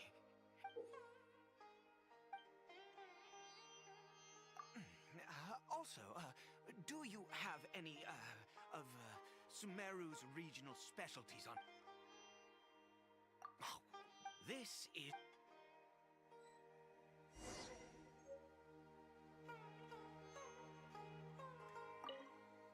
Without thank you.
Is it?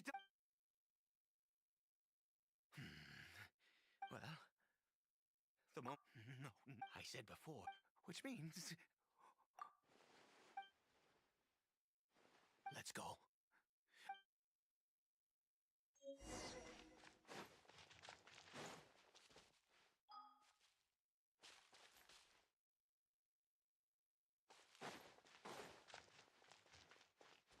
Rise to the sun!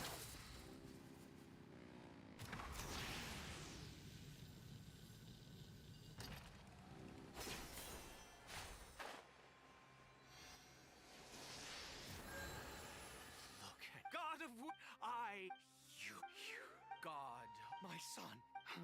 If everything, oh, please, God.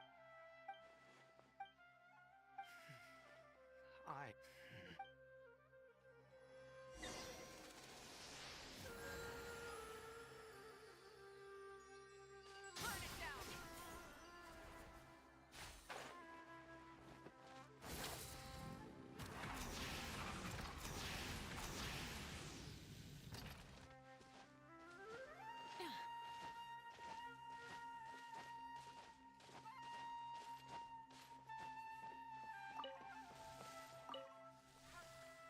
Curry Bear? Weef.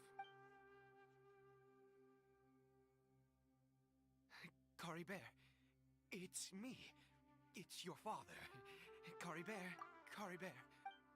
I'm sorry, but I'm here now. Are you still angry? I know. I'm so sorry, Curry Bear. Forgive me.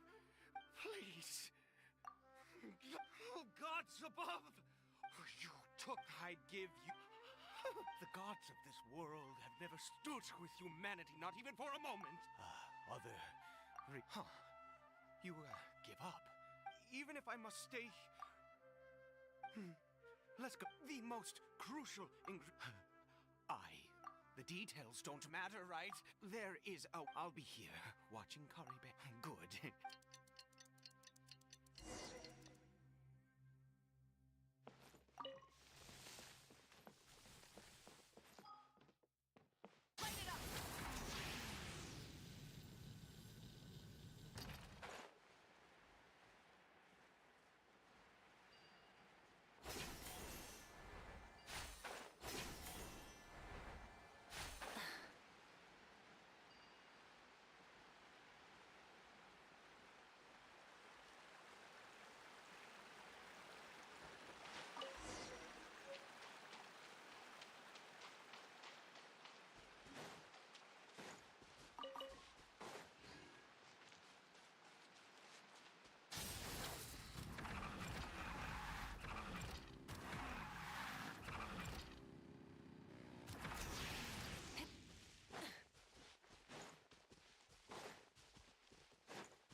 You're back. Curry Bear's condition is stable. By which I mean... Anyway.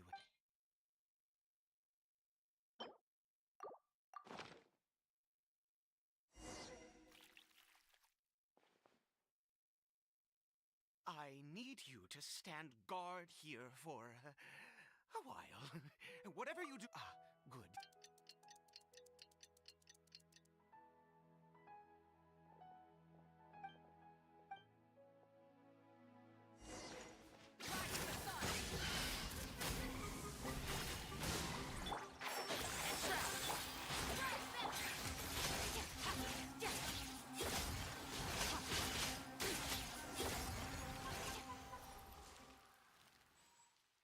What happened? Was it monster? Oh, thank goodness you were here. Oh, yes,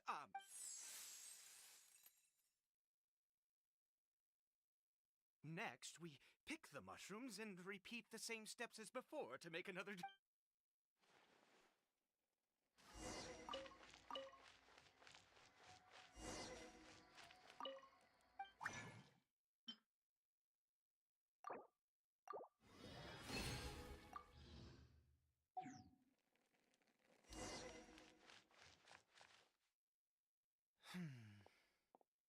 Oh, I have been... I do indeed. That's why it was just a fleeting thought.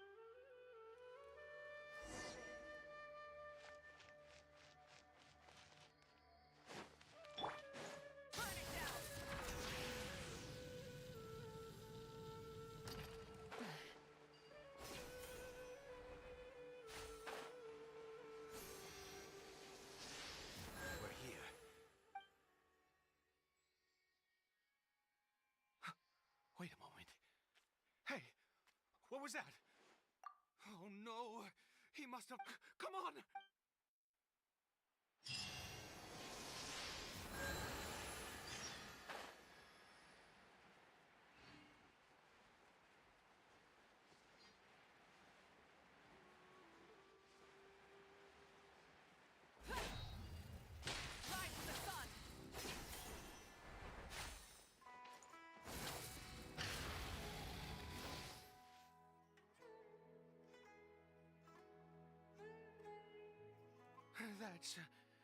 That's not Kari.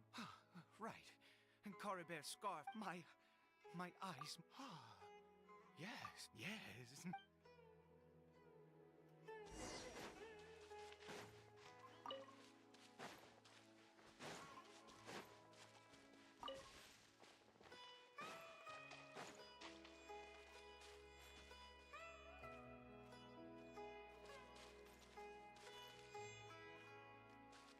Did it go in here?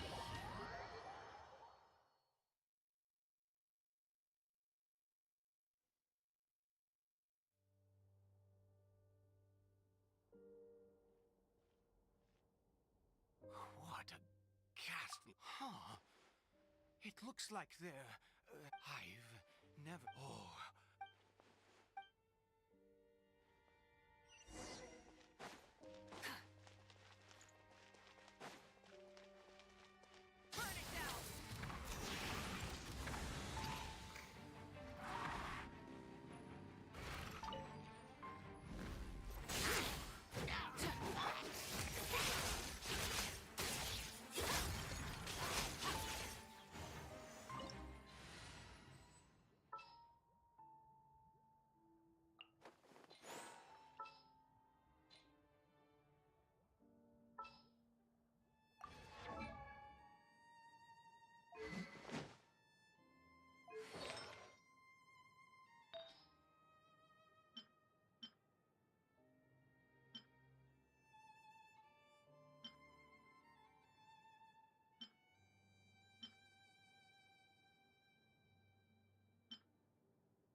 Is this a teleportation device?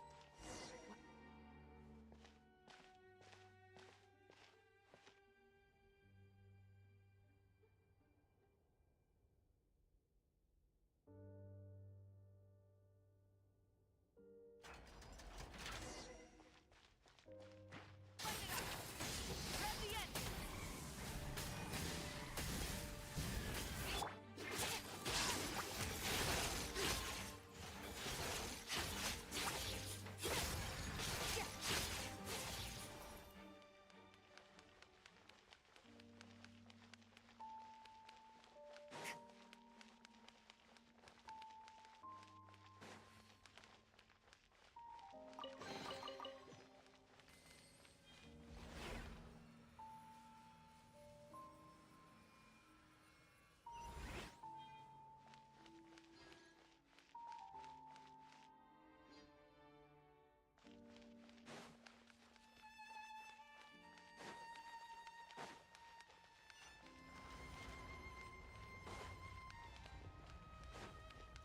on the ceiling? Did the room turn upside down? Or gravity itself?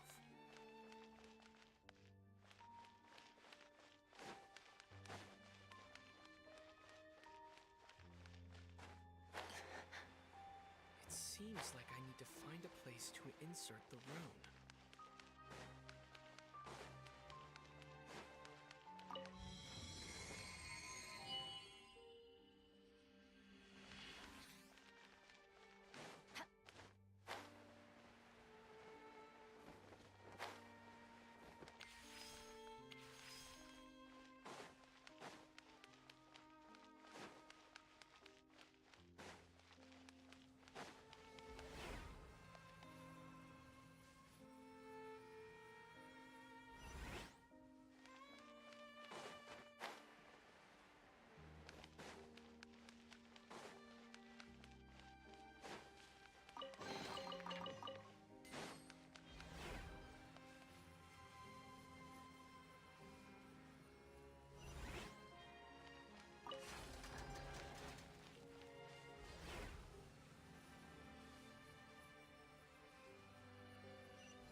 He was a he had the... And yet... Let's continue on.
when I saw that thing, I am...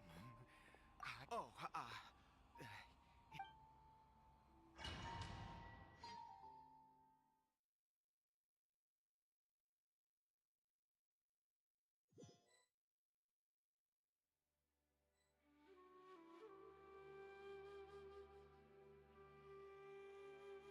Cory Bear!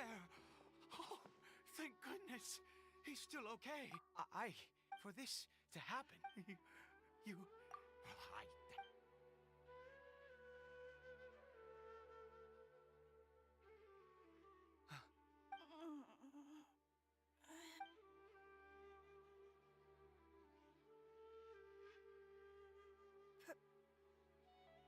Papa? Cory Bear! You see? Mama is... Of course. Yes. Papa! Don't panic, son. It's just... There's in this world... Am I... No. Of course not. Look, Cory Bear, you still have Mama's scar... Yes. Oh. Never understand. Okay, Papa. Not since that day. Once a murder, but the god we saw. That. Piety is hardly a sinner. Oh, don't be upset. You and I have both.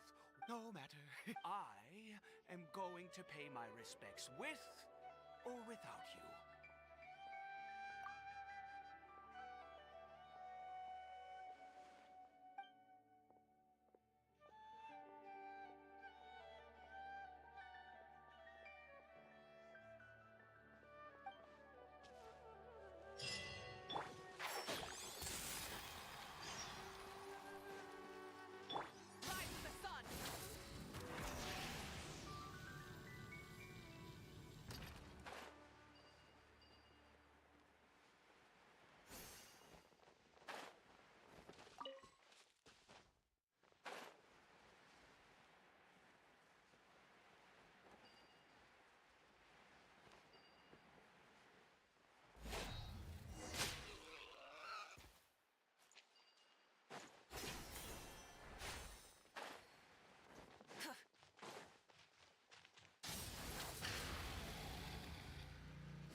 Impossible!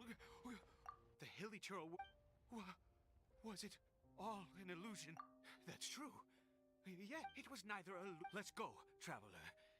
There is surely a reason for its disappearance, and I do believe that someday in the future, could he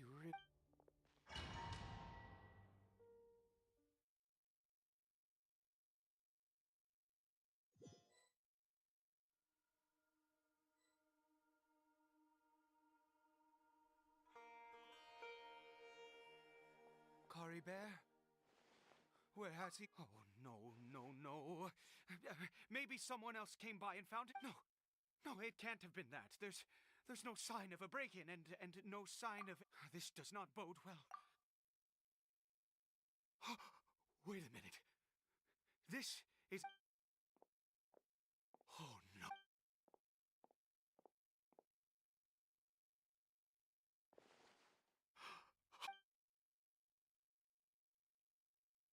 The mirror. He must have taken his mask off. If he'd just done as he was told. We have to find him.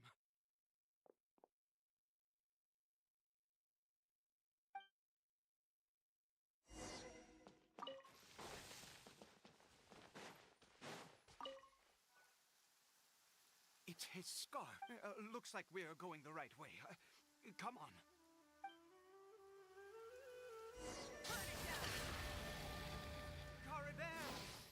Caribert! Where are you?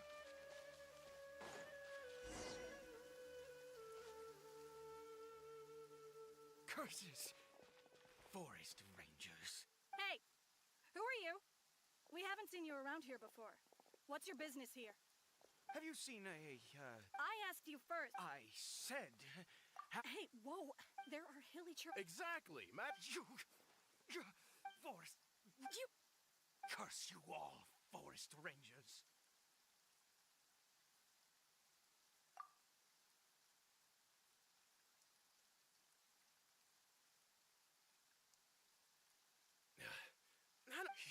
He'd only just... So tell me. Jeez. I was frightened at first, but it didn't seem to have any interest in me at...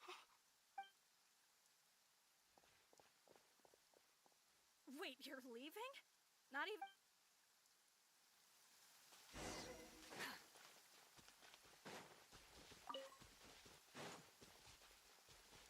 Rise to the sun! Full throttle!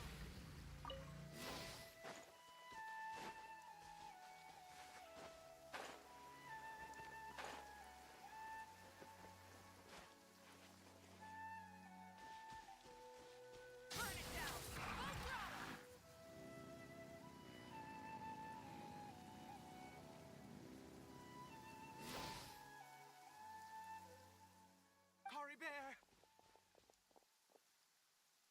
Caribert, stop! Whatever you saw, I told you.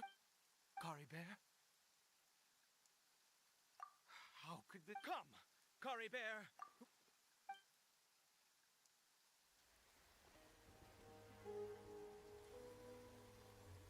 Papa... Caribert... Papa, I can't take it. Please, Caribert. It's my fault. I'm so sorry. If only I know. It's all too much. Papa!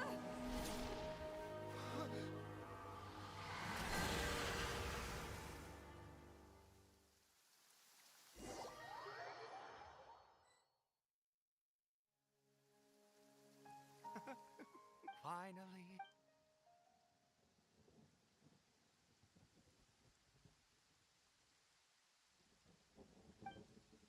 Aha!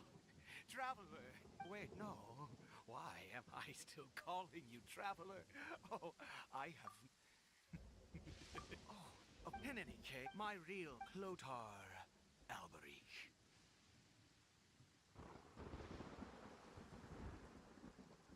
You saw it. Oh, at long last. That is no business of yours. A sinner. Caribert did not deserve his fate, but now... It's wonderful. Born into abject sorrow, he shall now become the loop.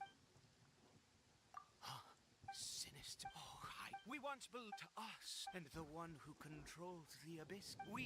But what did you... Oh.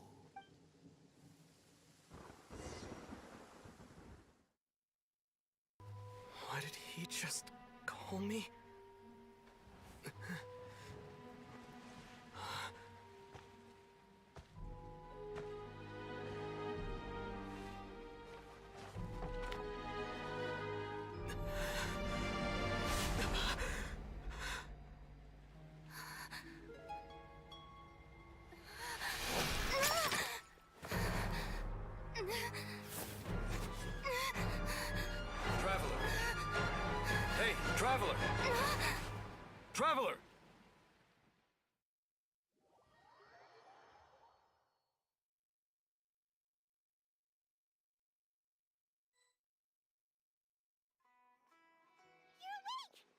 Thank goodness you're awake. Paimon was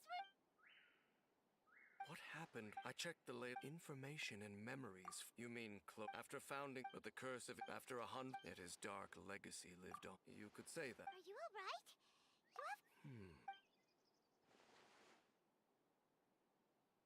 So you saw her memory still, and it seems, and yet your sister never breathed a word. Indeed. Clear. What is it? The field? You mean here?